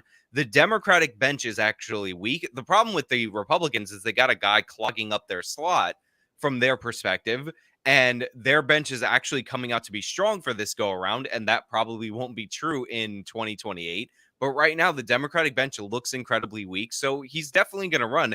And he has a good chance of winning. Like, again, he's outperformed expectations. Biden is very non-threatening. And, you know, he can't hide in the basement for his whole campaign. But there's a lot you can do when you're actually in the office that can help you retain that second term. So I actually think Biden has a good chance. I was big on Biden winning the primary just based on how the Democrats organize the states. And I don't think there's going to be a significant challenger from within the Democratic Party, because who would that be? Like, you could say Bernie, but Bernie never challenged somebody who is a sitting Democratic president in a primary. He didn't challenge Joe the way he needed to when they were running in the Exactly, primary. when they were 20. equals. Exactly. You know, it's like Bernie. The only time I ever saw Bernie go for the knockout was during the 2016 primary, after he won the Michigan primary, and they did a debate down here in Miami, and he went after Hillary in a way that he only did one time, but it was the greatest debate performance I ever saw. He should have been the president. We all know they rigged the primary against him. He wasn't willing to fight back against that in regards to the different types of electioneering tactics they were doing, the closing the poll. Again, it was a whole systemic corruption that they did. I'm going to disagree on the primary being rigged against Bernie Sanders, because they didn't need to rig it. Now, that doesn't mean that the DNC wasn't in the tank from Hillary Clinton. It is well documented that she essentially sold the VP seat to what's his face? That what was her VP pick? It was Tim Kaine. Tim Kaine. He was the head of the DNC. He stepped down, recommended Wasserman Schultz, and somehow this like nothing VP pick ended up on Hillary Clinton's ticket. It's kind of obvious what went down there. So yeah, they had control of the DNC. They had control over a bunch of different things. The super delegates never really came into play, but yes, the network's putting that on the screen to make it seem like she was 2,000 ahead before anybody voted. Obviously was meant to do like psychological damage, but the real problem that Bernie Sanders had is that he was lacking in Black support, and Black voters in the South tend to vote for the establishment Democrat. And the way that the Democratic primaries are structured, it goes Iowa, New Hampshire, Nevada, and then it's South Carolina. And from then on, you hit a state after state after state of majority Black states for the Democratic primary voters. This is one of the reasons why a year and a half out from the Democratic primary, I'm like, listen, Joe Biden's going to win because they haven't significantly changed the order of the states. And Joe Biden is popular among Black support. This is why no matter how bad his debate performance was, as long as he never dropped below 40% of the Black vote, Joe Biden had that thing in the bag, which is why I should have just chucked all my money on Biden and actually put my money on it. But I was saying it over and over and over again. So yeah, the Democrats wanted Hillary Clinton for sure. And they definitely did not have a neutral DNC, but they didn't need to rig it. Like the strategy, like the primary order was already significantly in Hillary Clinton and Joe Biden's favor. I would definitely say that was more true in 20 than it was in 16. 16 was a different situation because I was involved with the Bernie campaign from the very beginning, and there were things that I saw that just lend to this idea that they're going to do everything in their power to make sure he doesn't win. And if they have to take it to the length of doing things like electioneering tactics that I saw happening in St. Louis, where the Democratic Party of Missouri was literally handing out leaflets at the polls telling people to vote for Hillary Clinton. It's those types of tactics. Yeah, were they going in and breaking open the electoral voting machines like that? It was Russia that did this and that. And it's like, no, there's different ways to actually cheat the voting populace. There's a way where it's not flipping votes, but it's still done in a way that isn't legitimate. And that is it, part and parcel. You know, Bernie didn't call it out. And there were a lot of things that he didn't do that he should have done. The problem we have is, what if there is an opportunity for a non-corporate populace to rise up and try to challenge the system in the near future? I don't know who that's going to be. Because right now it isn't anybody. There isn't anybody coming in 24. It's either going to, as you suggested, probably Biden, or it's going to be somebody like Trump or DeSantis. But if the opportunity is going to come at some point down the road, even like you suggested, Mitt Romney, whatever goes forward, there's a lot of these, like I said, crossover issues that we can agree on, where eventually there's going to be somebody who's going to take that mantle and is going to run with it. Even something as simple as what Mark Cuban has been doing with cost plus drugs. I mean, he's literally jumping over the system and is saving people millions and millions of dollars. And even though I'm not sure he necessarily has a desire to run for president, just that alone is something that would appeal to so many people. I just think this system, as it's currently constructed, is breaking down, and we're looking for something else. And the way Cuban is doing that, by the way, and I've actually seen people criticize him for this, and it's outrageous, is he doesn't take insurance, Medicare or Medicaid. He cuts out the third party, and that's the way he's able to deliver prescription drugs directly. And I remember when that program came out, and Anna Kasparian over at the Young Turks did this hit piece on him, where it was like, oh, well, he's not covering every drug. It's like, well, yeah, I mean, that would be impossible to start a business tomorrow and like cover every drug. But his starting point, which he was getting attacked for somehow, was over 100 generic drugs from the jump. That's what he wanted at launch, is over 100 generic drugs.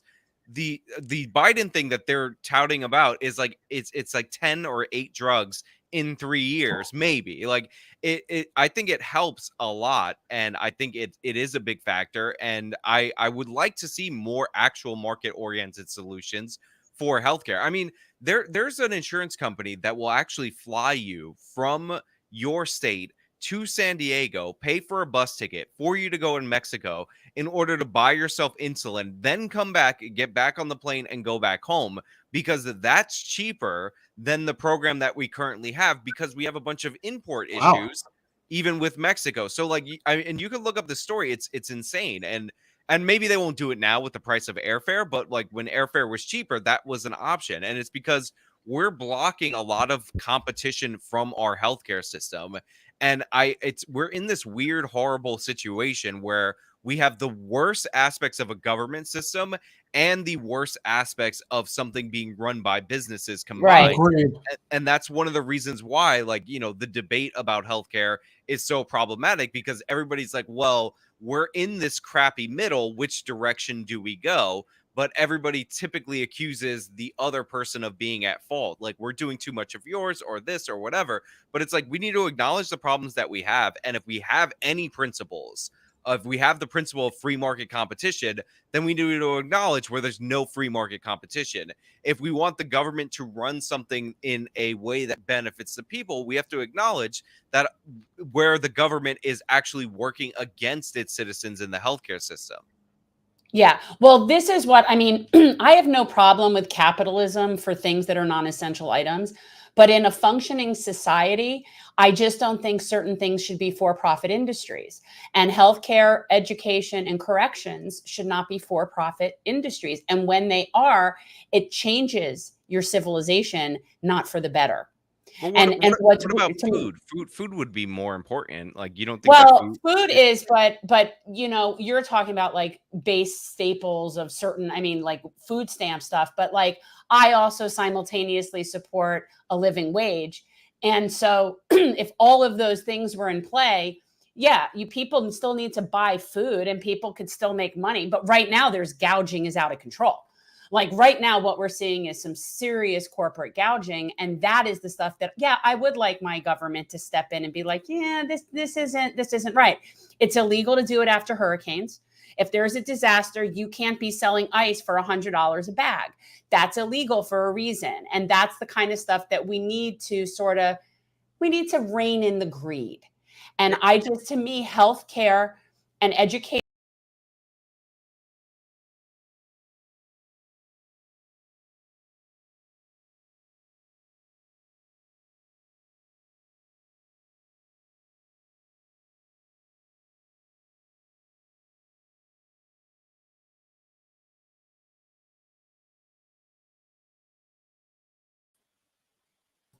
Hello? Hi, so sorry. I don't know what happened. It Well, just all of a sudden- Big Pharma decided that we were saying a little too much. I'm not that And- conspiracy minded.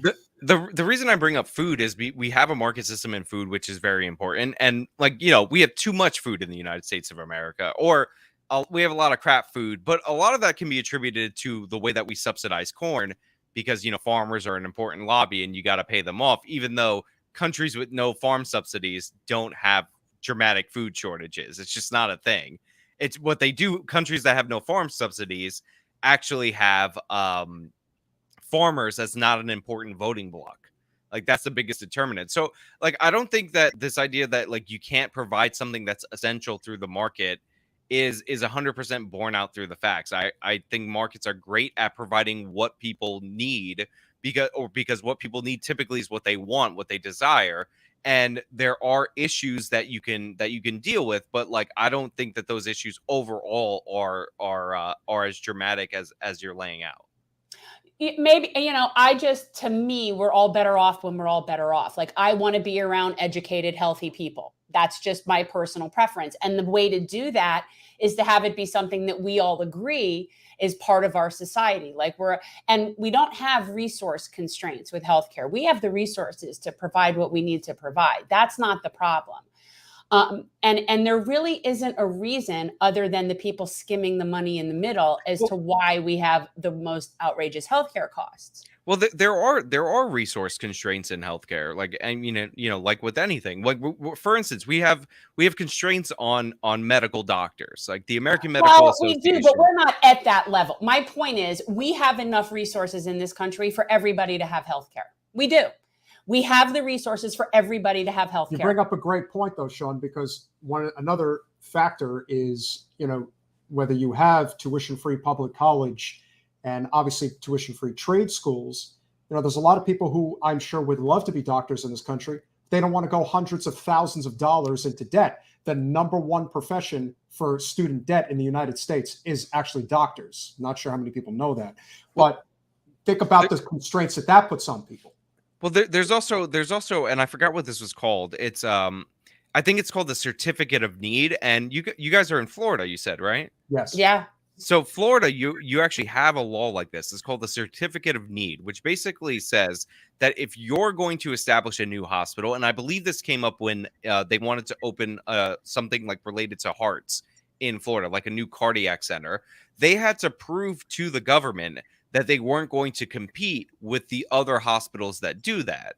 Now, like that is a constraint on supply. And to me, that's ridiculous. Like if I'm going into business, like even if this was a nonprofit or whatever, it doesn't matter. But like theoretically, if I'm going into business, the healthcare business, why should I have to prove to the hospitals that already exist in the supposedly free market, in supposedly free market Florida, that I'm not going to compete with them? Like, all the result that results in is the people of Florida are short a cardiac specialist when they would need it, or a hospital with a cardiac specialist. And a bunch of states in this country have certificates of need requirements that limit the number of hospitals that will be created. And I think that's absurd. And that's one of the things that helps keep prices up. We're like locking in what we have now, resource constraints, and it's not just at the hospital level, but the American Medical Association makes it very difficult to become doctors.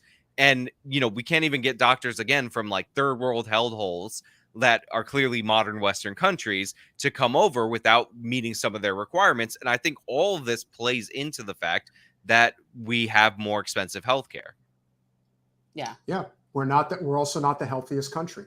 That is another big part of the problem. And I think if we're being honest, I would also say that, about the constraints in healthcare, there are certain things that are just constrained, like Ben Shapiro and what's that late night host, like Jimmy Kimmel. They had an issue with their infant that they had a problem with their heart, that there's a surgeon that fixes that in the womb. Right now, this surgeon doesn't charge anything. Like he works at a charity hospital, and he services as many like children with this issue as he possibly can. Right. But like he's still one person. Like he's like the specialist that can do this because this is a special set of skills. Maybe there's a couple of others, but he might actually be the one in the world that is capable of doing this procedure, and he's certainly the best at it. So like we do have that as a what you call it. We do actually have like an we don't have an infinite supply of these skilled positions out there. So I just want to acknowledge that possibility. And also somebody wants to talk about euthanasia in Canada. I don't know if you guys are interested in that. Oh, I don't know what I mean. The chat's definitely in rare form tonight. you're in favor of right to die. Yeah, but that's not what they're talking about. I do support right to. Well, yeah. I mean, for sure. So in Canada, it hasn't gone into effect yet, but they expanded the like quote unquote right to die to include people with mental illnesses, like that typically weren't included. And this is like the big issue that people are having, because it's one thing for us to say, okay, well, if you have a medical illness or like you're terminally ill or whatever, or just like philosophically, if you're like sane, sober, like prudent person who wants to end your life, you have the right to do that because you own yourself and you can choose when to end your life. But it's another thing to say, well, if you're depressed and you like have suicidal thoughts, the Canadian government will sign off on that. And a lot of people think that homeless people or people in poverty will be encouraged to do this so they won't be burdens on the system. So this is one of the reasons why this has become a huge topic. I'll have to look this up because I haven't heard about like the Canadians out killing the mentally ill. Well, no, it's including mental illness in the illnesses Right. that you can ask for, like the right to die. Right. See, I think that it should be like this. I think that when you're in a position where they come and they offer you hospice, that they should give you the choice between hospice or the happy pills. You can have the happy pills now, or you could have the hospice, because we all know when that point is for the most part, when it's something where you could do it ahead of time. If you're going to be going into hospice, why couldn't you at that same time get your nice little right to die pills and choose how you want to go out? I mean, I just think it should be a choice. That's all. Do you know if they have that in the state of Florida? Like just oh hell no, The it's only in state- Washington, Oregon. I think that's it. no, there's another one. It's either like Vermont or Maine, Or maybe something. Vermont. I think you're right about Vermont, but that's Well, it. It's very limited. Yeah. I'll tell you, like, even if they don't have it in Florida, they have it in Florida, because I have relatives down there, and my great grandmother had a serious stroke, and we were given like morphine for her, like, you know, in order to like ease her out of existence, even though they did not say it was for that purpose. Well, that's all hospice ever is. And anybody who's ever been in Yeah. hospice knows that when it comes down to it, basically they just up your morphine at the end until you die. Well, So essentially that's what we do. However, you get to sort of linger in the system for longer. I'm just saying my personal preference would be to take the happy pills. well, And I don't think it should just be because I don't feel good today. It should be when you are when you're being like, if you're being offered hospice, then I'd rather have the pills. Sure, but I would say that I ended up like, so in this specific case, they didn't say that, and they ended up sending her home. But I have like a bunch of nurses in my family, so when they gave the recommended dose, they're like, "Oh no, that's not the dose for morphine. That would obviously kill her." So they were like dosing her to like dull the pain and all that. But the hospice nurse actually showed up, and like they just popped that in, and like that's how my great grandmother passed away. Like this woman showed up and she took way too much morphine. It was so they, even if they don't have it, they have it. But it should have been up to that person before they were incapacitated to do that without a whole bunch of people standing around. She did sign a DNR and all that. So like I understand. And again, she was like 94 years old and all that. But I think the issue that a lot of people have outside of the severe conditions, because I think we could pretty much agree that, like, you know, if you're in hospice, you're on the cusp or whatever, like this shouldn't be refused to you. Like you shouldn't be forced to suffer and starve for weeks or whatever. But at the same time, I think you guys would probably agree that if there's like an experimental treatment and you're already going to die, like you shouldn't be barred from the law from having access to that treatment. Sure. Yeah. It's just your choice what you want to do. I just don't like I just personally want to be able to control. And that's where kind of the misnomer of a lot of, and listen, we've got a very wide variety of different political leanings in the chat. And those who are conservative are under this illusion that we're in favor of the government running healthcare. No, that is not what we want. That's not how this works. We do not want the government making any decisions as far as that's concerned. In fact, the government controls healthcare now more than ever because of the corporate power of private insurance and big pharma. Well, And I so mean, we're trying to alleviate that issue. I don't think it's unfair for the chat to like say that's your position, even though you're not for an NHS style system where you know, the hospitals and all that are run by the government, or a VA system, because the VA Right. would be similar to that system. Right. But if you institute a single payer system, like obviously the one person paying has an inordinate amount of influence on what goes on in the Sure. system. So even though it's not as top down as the NHS, it would still be closer to that than, you know, what a lot of these people might say that they want. But to get to the right to die thing for the mentally ill, because this is what is like very controversial in Canada. Like, you do support some limits at, like, you know, like if like a trans person, you know, was like, I want to end my life because I feel like I'm not being accepted, like, you don't think that the government should aid them in that? Like, No. I am only talking about death with dignity. And the way it is in this country, in the states that I know, like in Washington and Oregon, not only does it have to be signed off on by like multiple doctors, and it is very expensive, by the way, which is another issue, but you have to be where you're terminal within, and it has to be within a certain amount of time. It can't just be, oh, you're dying over the next couple of years. It Right. has to be like fairly acute, and Okay. it has to be signed off on by 2 doctors. But for me personally, it would be at the same time they're offering you hospice. So we're not talking about somebody who's really choosing to die. We're talking about someone who is choosing how they die. Right. And that's the difference. I'm smiling because somebody put in the chat, what if they identify as dead? Which, you know, it just like right when you're saying this very serious thing. No, and I don't disagree with that. I think as a part of end of life care, like, you know, that is a thing that should be available. What do you think about the euthanasia being responsible for this? Should we like do something about them? Should we go over to Asia and confront the youth? That's like violence in the media, right? Yeah, you get. Do you well, they remember say they're getting violence in violent the media? chat. Violence. That's You know, I think this is a great place to wind down the conversation, Euthanasia. because, you know, one of the big issues that we have on the left side of politics is we are not overwoke. Far from it. We believe that people have the rights that they should have. Trans people should be protected. There's a lot of things that go on in society that unfavorably target people because they are different. But it seems to me that because the liberals, and I'm sure you follow a lot of the big accounts on social media, you know, the Rob Reiners of the world, the Deborah Messings of the world, you know, you saw what Alyssa Milano did. They're insufferable. Alyssa Milano may be the most insufferable one of Those all. are not our people. You know, Alyssa Milano, you probably didn't even see this. I don't watch that Well, nonsense. Alyssa Milano made a statement today about how I'm not driving a Tesla anymore because Elon Musk is terrible. So I'm going to drive a Volkswagen, knowing full well that Volkswagen was conceived under the Third Reich. And it's like, you do not understand just how insufferable you are. And this was maybe the greatest ratio of all time. We're talking like what might be like 100,000 comments now at this point to basically tell this person to get effed. Like it's so And bad. I hate Tesla, and I would never drive a Tesla. I think you should test drive a Tesla. They're No. actually real. They're actually just test drive it. They're actually have. real. I have. They are wrong to me on so many levels. It's a personal preference. I'm not driving a Tesla. It's not happening. You know what I hate about the Tesla, to get in on this issue, even though I do think it is the best electric car.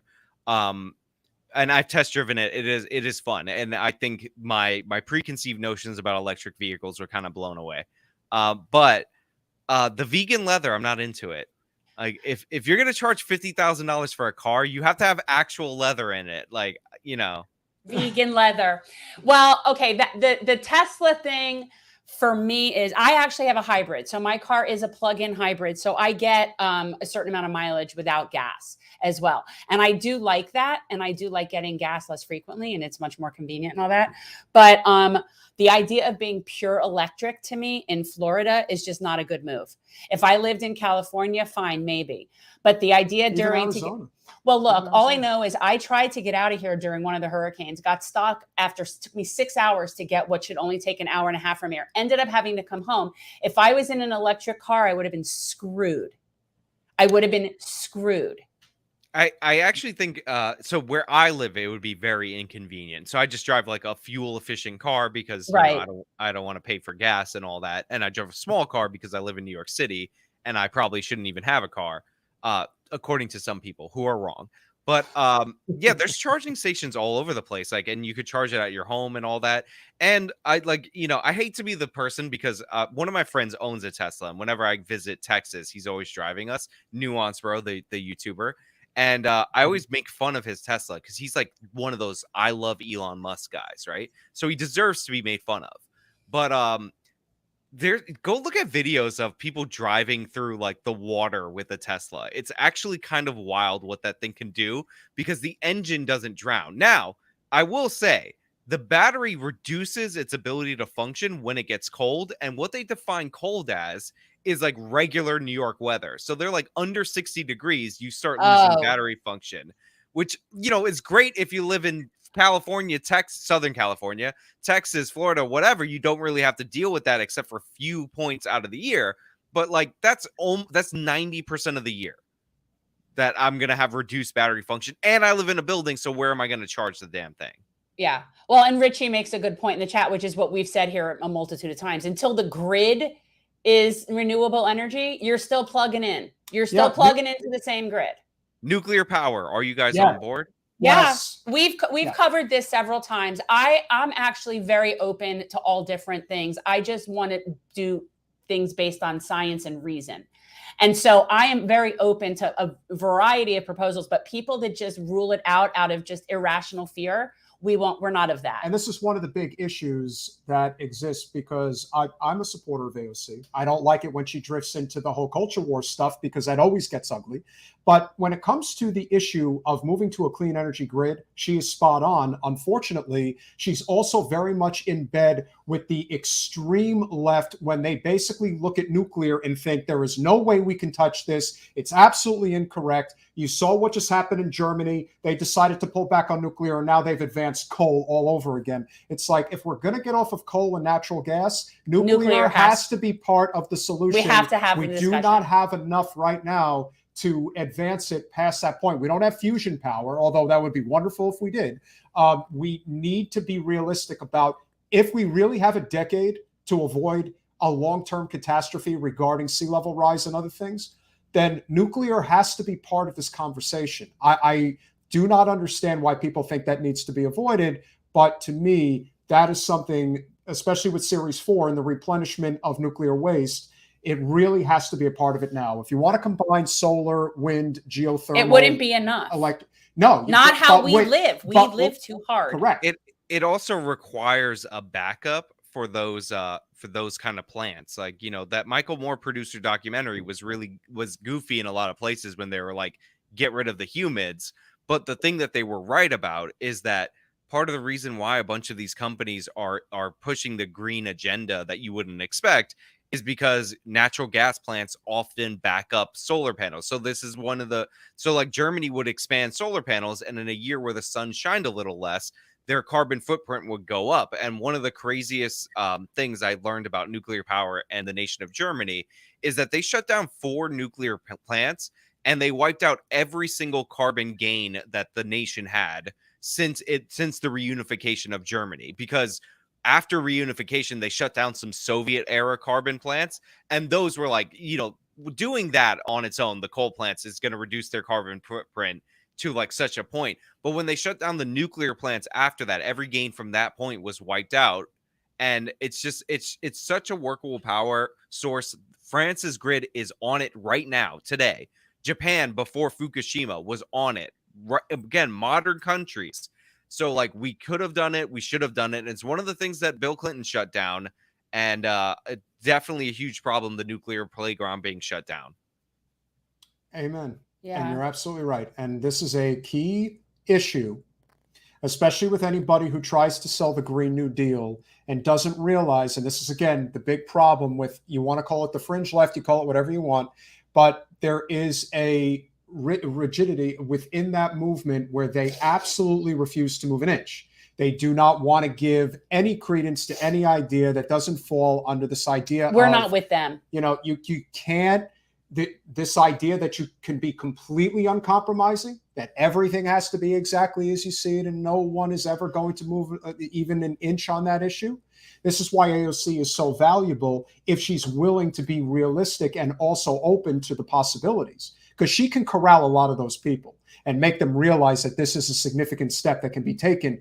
And why she chooses to not just continue to engage in the culture war more than the economic war, and also when it comes to the fact that she's championed the Green New Deal, but is not even willing to listen to somebody like Michael Schellenberger, who's been on our program multiple times and has made it very clear that I'm for a clean energy grid, but nuclear has to be a part of this, and here's why. And he makes some really salient points about it, and I wish more people would see it that way. I think it's if there are people who believe that climate change or global warming, whatever you want to call it, is the crisis, and the number one issue is the amount of carbon that we're pumping into the atmosphere. And like those people who believe that are, if they're educated on nuclear, are typically on the nuclear train, because it's one of the lowest carbon producing. It doesn't require a huge footprint. I mean, if we had it, the amount of people that die from respiratory illnesses from coal, us pumping that into the atmosphere every year, would go down significantly. But there's also people who think that climate change probably is a problem, but they think it's their excuse to rewrite the American bargain or rewrite the world bargain. So if you have something where you can have workable power today, that kind of is not in line with the agenda. You know, Rahm Emanuel has that quote, people overuse it. They make it more sinister than it actually is, because really every politician does it, where it's like, never let a good crisis go to waste. And to me, it's basically the people who wanted George W. Bush to go after the base in Afghanistan that allowed them to launch this attack, versus the people who are like, you know, we kind of always wanted to deal with Iraq. Like, so the anti-nuclear people to me are the people pushing the new Iraq war in this analogy, as compared to the people who wanted to go after the training facilities and blah, blah, blah in Afghanistan. Absolutely right. And, you know, I think if we're going to wind down the conversation, the best place to wind it down is the biggest carbon emitter in the world, which is China. And we see what China. Totally. No, China's terrible. They're really terrible people. And we're totally going to turn over that country. The communism is really terrible. It doesn't work. So it looks like now that the Chinese citizenry is getting really tired of the CCP. Of course, no one is really talking about this more so than they should be. Tiananmen Square is being occupied in a way that hasn't been done in probably since 1989. So I am kind of curious how you see this, because this is pretty significant and this can grow very, very fast, because I do think that there is sort of this awakening that's happening around the world. And when I constantly see people talk about, well, China locked itself down and they're doing great, I'm like, do you see what's going on there right now? I don't think that's exactly correct. So how do you see that regarding where China is heading at this point, possibly for a significant change in their economy as well as their government? I mean, I'm glad you asked me about this, because I actually just learned about this today, because this hasn't made the news in the way that you feel like it should. Because if China's our greatest geopolitical rival, you'd think that we would be more up on the news. But I do like the idea of protests. I do like the idea of standing up against the CCP. And there's a number of reasons that are behind this. Obviously, there's zero COVID policy, which, by the way, they're still hitting like 40,000 cases a day, even under this current policy, although their population is 3 or 4 times the size of Americans. So don't think it's the same as 40,000 here. Sure. But yeah, it's very authoritarian. People are like, China dealt with it. It's like, no, this isn't a thing that you deal with. This is the thing that everybody's going to get. So you should build up a natural immunity or vaccinated immunity against, because it's going to be a problem. And I don't believe their numbers on all that. But the idea that you would lock 25 million people up in their homes in a city, like in a real significant lockdown that puts what we were complaining about to shame, even though I do think American complaints are valid, and not expect consequences, like, to me, that's asinine, but they thought they could get away with it. And I'm happy to see the backlash. And I believe one of the things that triggered this was that there was actually a fire in one of the buildings, and the fire trucks couldn't get through due to the way that they locked down the city. And they're giving them food provisions. The food provisions are far too minimal, so people are starving in these places. So there's been little like acts of defiance against the Chinese government that all seem to have built up to this. And this is all against the backdrop of Xi Jinping breaking the one rule in Chinese society since Mao, which is you don't become president for life. You take your term limits and you go. And him doing that at, I believe he was just confirmed recently, and stacking his 5 or his 6 that are around him with all loyalists, I think all of that culminates together in order to create the situation where hopefully we get some protests and we get something that pushes the Chinese people towards a better, more prosperous life. Because you know what I actually don't want? A second Cold War. And it would be really nice if the Chinese kind of like straightened out their society so we wouldn't have that. If the people could have a bigger voice in the government and we could be actually aligned and genuine partners with the most populated country in the world. But one of the issues that I see with this coming to fruition is that there's no like alternative that I can see so far. And again, I'm not an expert on Chinese society, so like there's nobody to kind of fill the void. Like, if Vladimir Putin were to like, get sick or whatever, there's a guy there that's like gonna try to blitz. There's actually a few of them that will try to blitz for that seat. And some of them might be different enough. I don't know about Xi. Right. Like if you would get anything different if it wasn't him. Right. Yeah. Well, we'll see if Biden decides to kick the hornet's nest a little harder, because if you think Ukraine is bad, wait till Taiwan really becomes the center of attention, because that's where we're heading. And again, it's all about resources. I still maintain that the reason why we're in this proxy war with Russia over Ukraine has everything to do. I mean, again, you can argue NATO, you can argue a lot of different things, but to me, the trillions in rich natural resources in Western Ukraine is the motivating factor for Putin, as I'm sure it is the motivating factor for our country. And the same will be true with Taiwan, that, again, China believes belongs to them, and we believe is our economic partner to do business with, especially in the tech era that we're living in today. There's a lot of issues that we have to deal with on a regular basis. But one thing we try to do with our show, even though it's small but mighty, not as big as yours, not as big as a lot of others that are out there, we try to convey the best message possible, which is non-corporate economic populism.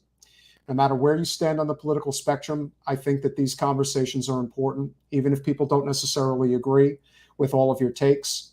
I don't, but I agree with a lot of what you say. And I think it's important that we continue to do this, because I think if we do, it's going to be a lot easier to have class solidarity, which is what we need. Yeah. Rather than constantly fighting each other over pointless, useless crap like what Alyssa Milano just did today. Like, to me, if we get away from that and focus more on the conversations that we had this evening, I think we're going in the right direction. Sean, how do you feel about that as we close out? Yeah, I want to say I do appreciate talking to you guys, and I appreciate, I appreciate you having me on. And yeah, there's definitely a lot of points that we disagree on and all that. But it's nice to talk to people who, like, are willing to have the conversation, but also like feel very strongly about their beliefs and are open to like different information. So I appreciate you guys for having me on. Absolutely. I find you very smart and reasonable. Like, to me, I just have this thought that if reasonable people get together, we could figure things out. And the problem is when the parties get involved and everything becomes tribal and name calling and chest thumping, and it's like nobody's really even listening. And then we're not even coming at it from the same set of facts. But I think that when we do, I think people can be fairly reasonable. I do think that. Sean, plug your show, anything you're working on, any events coming up. If you guys are not subscribed to Actual Justice Warrior, let me tell you something. You're not going to agree with everything he does, but my God, if he doesn't make a funny video, you really do agree. Yeah, guys, definitely subscribe to Actual Justice Warrior. Shout out. Floor is yours, brother. Anything you want to plug, go for it. Oh, thank you. I mean, Actual Justice Warrior on YouTube. You guys shouted me out more than enough times. At Twitter, I'm at IamSean90. Instagram is where I'm terrible. If you could follow me at Actual Justice, that would be wonderful. Okay, guys, I'll even do that. I actually can. And I don't ever post. He's our Instagram, but I can actually on my little account. I will follow you. Actual Justice on Instagram, on IG. Yeah. Yeah. Important. It is important. Yeah. And this is, if we have conversations like this, there's people in this chat today who may disagree on a lot, but they're probably going to find that, yeah, But you know what? I do agree on this, that, and the other thing, and maybe we can find some common ground. You can cut the tension with a knife in this country right now, and we've got to do something to really pull back from that because it's getting pretty bad. And so, with that said, Sean, thank you so much, Sean, for coming. Really again. appreciate it's always it. good to talk Yeah, to you. let's we'll do it again in the new year, and obviously all the best to you, and have a great Christmas and New Year's. Bye. Happy Thank Festivus. Thanks, brother. So we are starting to plan our We festivities. But if you guys are so inclined, for those of you who are here, and you do like our content and like what our message we're trying to convey, please get on over to patreon.com/generational change. For as little as $5 a month, you can become a member of our team, which would obviously be very much appreciated. And that, of course, will lend you to more wonderful opportunities to have conversation. But of course, if you are very generous, $10 a month will get you the Mansion Parliamentarian 2024 sticker, bumper sticker. We know you want that. But of course, you also get the wonderful Lulu sticker. And who wouldn't want that adorable little thing? And if you're feeling really, really generous, $25 a month, guys, get you the jersey. it's the tri-blend, really hate soft, that you really do awesome. that. So It's cheesy. wonderful. It's really Guys, incredible. it's just a cute tremendous. jersey. It's our It's a cute really jersey. Really great. So thing. we'd really appreciate, any support. We always do different topics, different things. We didn't do the other one. But we are also very big supporters of small business. And we do have a small business neighbors level, which is $50 a month. Anytime. Be our neighbor. If you want to be our neighbor, we will support your local small business. We will give you a shout out recommendation every show. Our one awesome small business supporter is Apex Insurance Industry, the agency. They cover home, auto, and life. And if you are in the Florida area, of course, this is based in Delray Beach, we would highly recommend that you check them out. They are a wonderful, wonderful local group. And of course, this is open enrollment time. So you might be surprised at the rates that you might get. Tell them Jen and Pete sent you. Yeah, you never know. It could be a really great find. So with that said, what do we have coming up? On Wednesday, right now, our current guest is going to be fellow New Yorker as well, Alessandra Baeghi, who ran for the U.S. Congress, was in the state Senate, and decided to challenge none other. Thank you, Sean. It was with none other than Sean Patrick Maloney.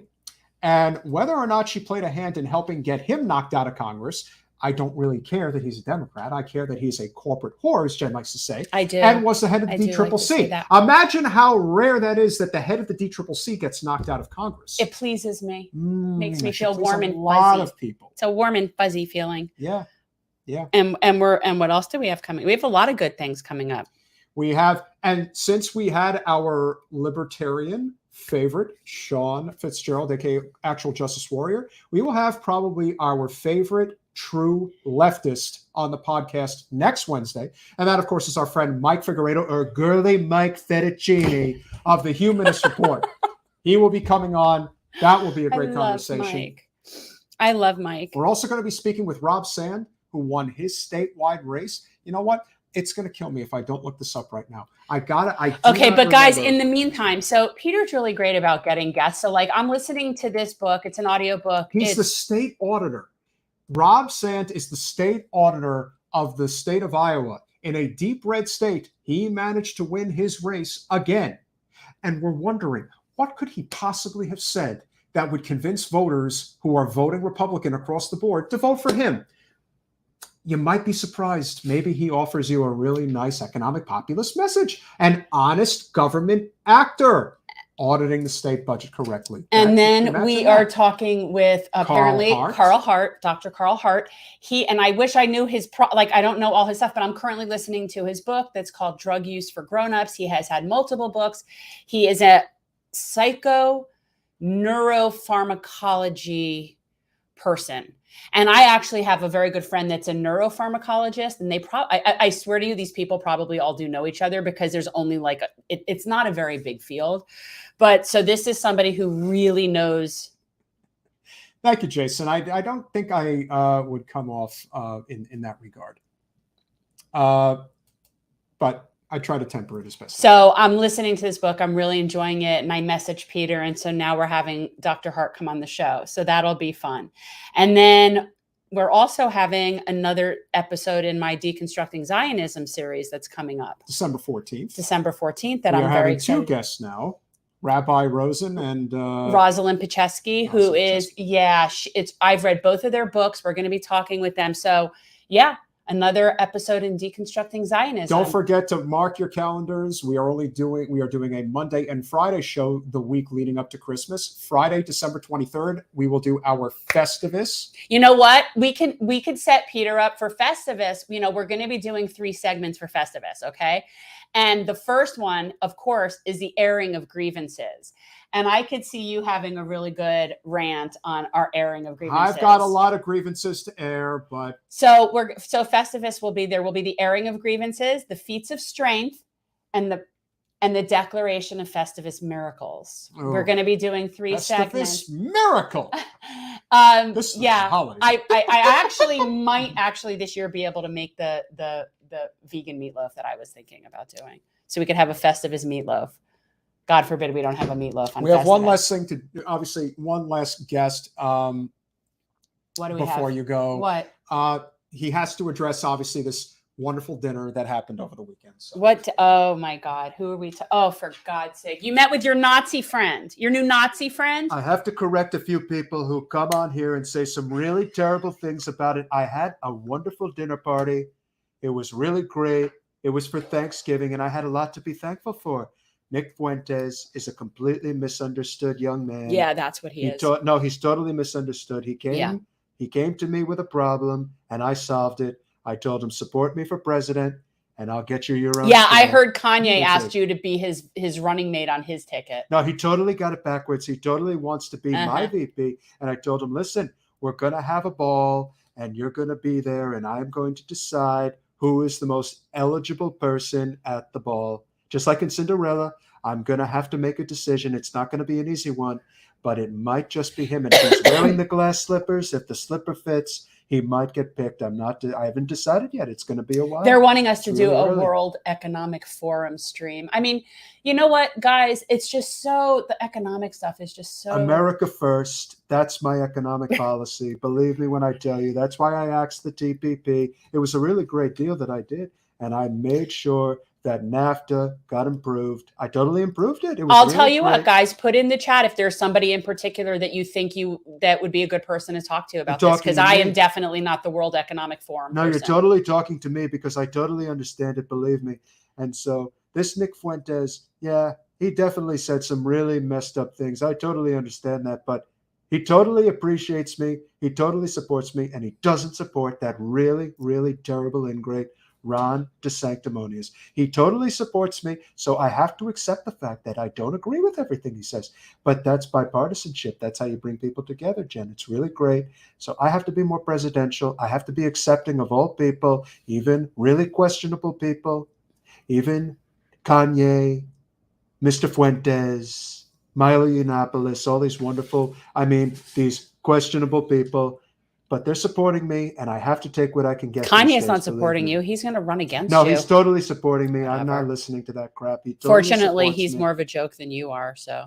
Well, at least I'm improving my chances. You know, if everyone looks like a joke, they might just support me instead. Well, and there was Sean's Mitt Romney argument. It's not a bad one. If there's a whole bunch of your type of people, somebody like Mitt Romney will swoop in. I totally made Mitt Romney my bitch, and I'll make him my bitch again. Believe me, he totally stands no chance. No one is going to support that completely over the hill, ungrateful, lying, Utah, Mormon-loving, totally useless person in Mitt Romney.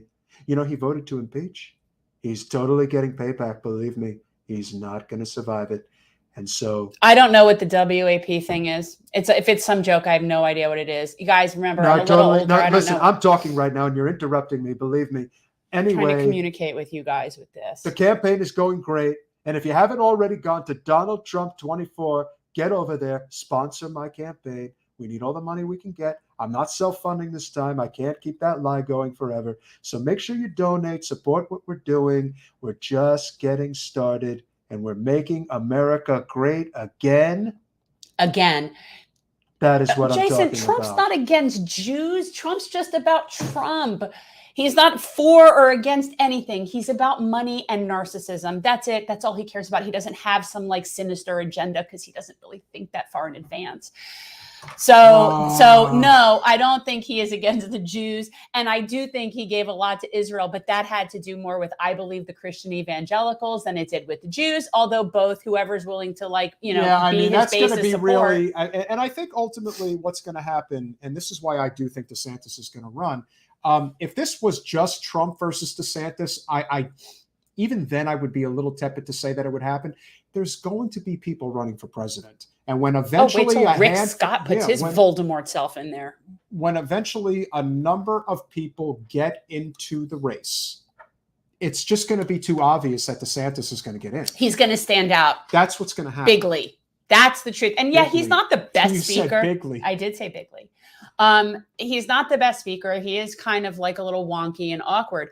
But when you're looking at who that field is going to be, now I do see somebody like Mitt Romney. That isn't when he said that, I actually thought that's actually not a. See, this is why we like Metaopoly. Metaopoly is definitely on the right, and he casts aside Nick Fuentes. That's good, because that guy has obviously no business whatsoever in politics. Nick Fuentes was at the Charlottesville. I don't even know who that is. I mean, I've heard that. I know the name, but I don't know what's it from. Let me tell you, if you heard his one rant regarding the Holocaust, it'd be like, okay. Oh, is he a Holocaust denier? Of course.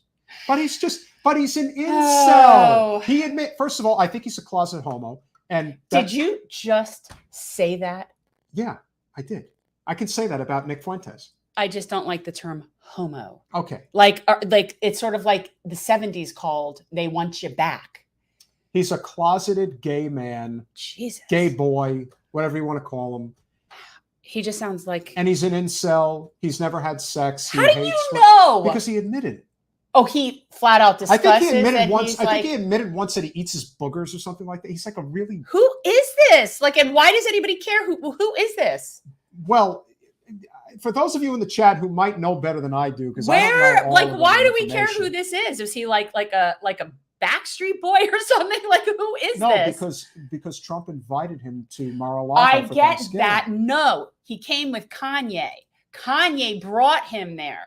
Trump was actually trying to act like I didn't know he was coming. That's fair. I mean, I'm not. I'm just saying. I don't know who he is. Is he a music person? And I'm just so out of it. I don't know. He showed up. He's not. He's a conservative comic. He's not even. No, he's a fascist. Well, he's friends with Kanye, so he clearly has no brains. No, if you want to talk about what political extremism looks like, it's Nick Fuentes. That is extreme, and that is a dangerous person. His name is Milo Yiannopoulos? He's a self-hating person. May I? He's a self-hating person. Can't take this, guys. I gotta get my weed on. And for those of you, by the way, Dad, if you're watching this, oh my God, your dad. Do you think your dad watches? Well, why doesn't he? He doesn't believe you. I didn't realize that it was like some sort of secret.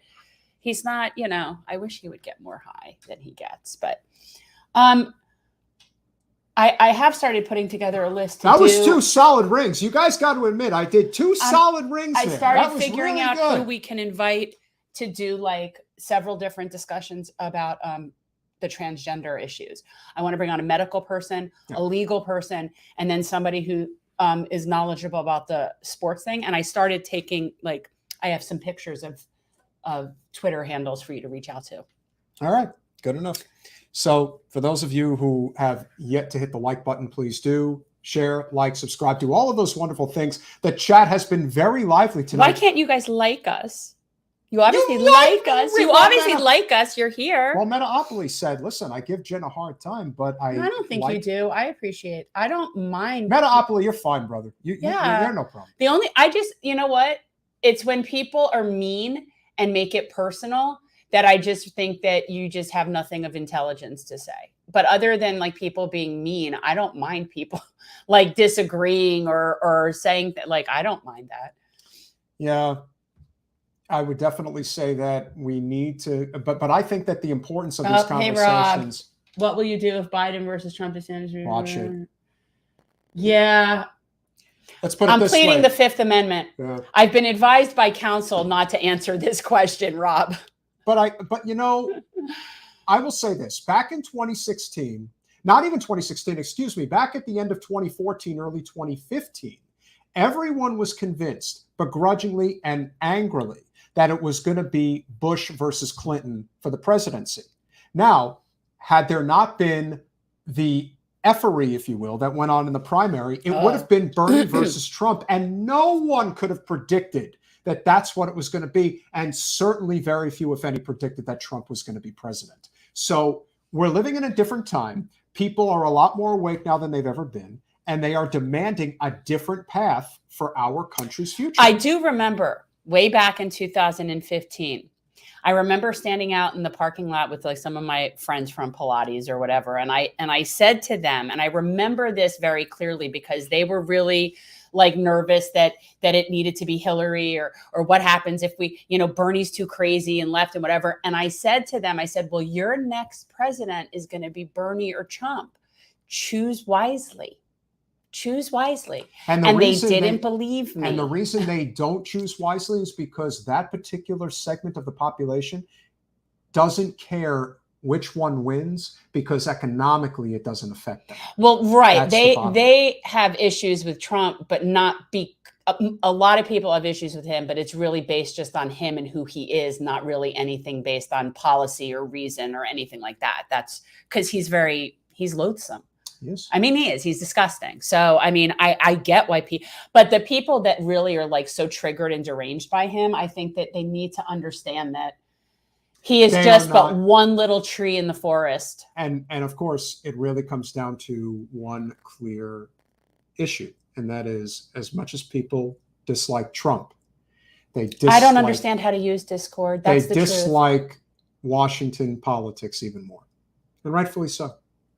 So with that said, we appreciate you guys. If somebody wanted to do that for us, I'd be very open to being like participating. But I personally do not have the mental energy to learn Discord. It is complicated. There's lots of symbols and I don't know how to do it. I did a thing on there once where I was like it was an audio interview and I was very happy to do that. But getting in it was such a pain. Like, I don't like Discord to me reminds me of like DOS systems before we had like Windows. I just don't even know how, and then I made the mistake of saying it reminded me of Reddit. And then the Discord people went freaking nuts, honestly, no offense was intended. Like, it was just crazy. I mean, it was a level, like, it reminded me of the time that I mistook a Scotsman for an Irishman. And that wasn't real offended. But I'm telling you, man, those Discord people did not like being compared to the Reddit people. And I didn't know, like. All right, so Discord or Reddit or both. And we'll get that set up. By the way, I sent you an email from somebody who wants to interview you. Yeah. Somebody who volunteered for us. Yeah. I gave him my phone number. He can. So with that said, guys, thanks for the very entertaining chat. Thank you for your continued support. Remember to like, subscribe, and share. And of course, if you are not currently a patron, we would obviously appreciate the support, or go to Cash App, $GenChange. Give us a little bit of moolah over there. You know what I'm talking about? So hope you enjoyed it. Thank you so much, and we'll see you Wednesday. Bye, all.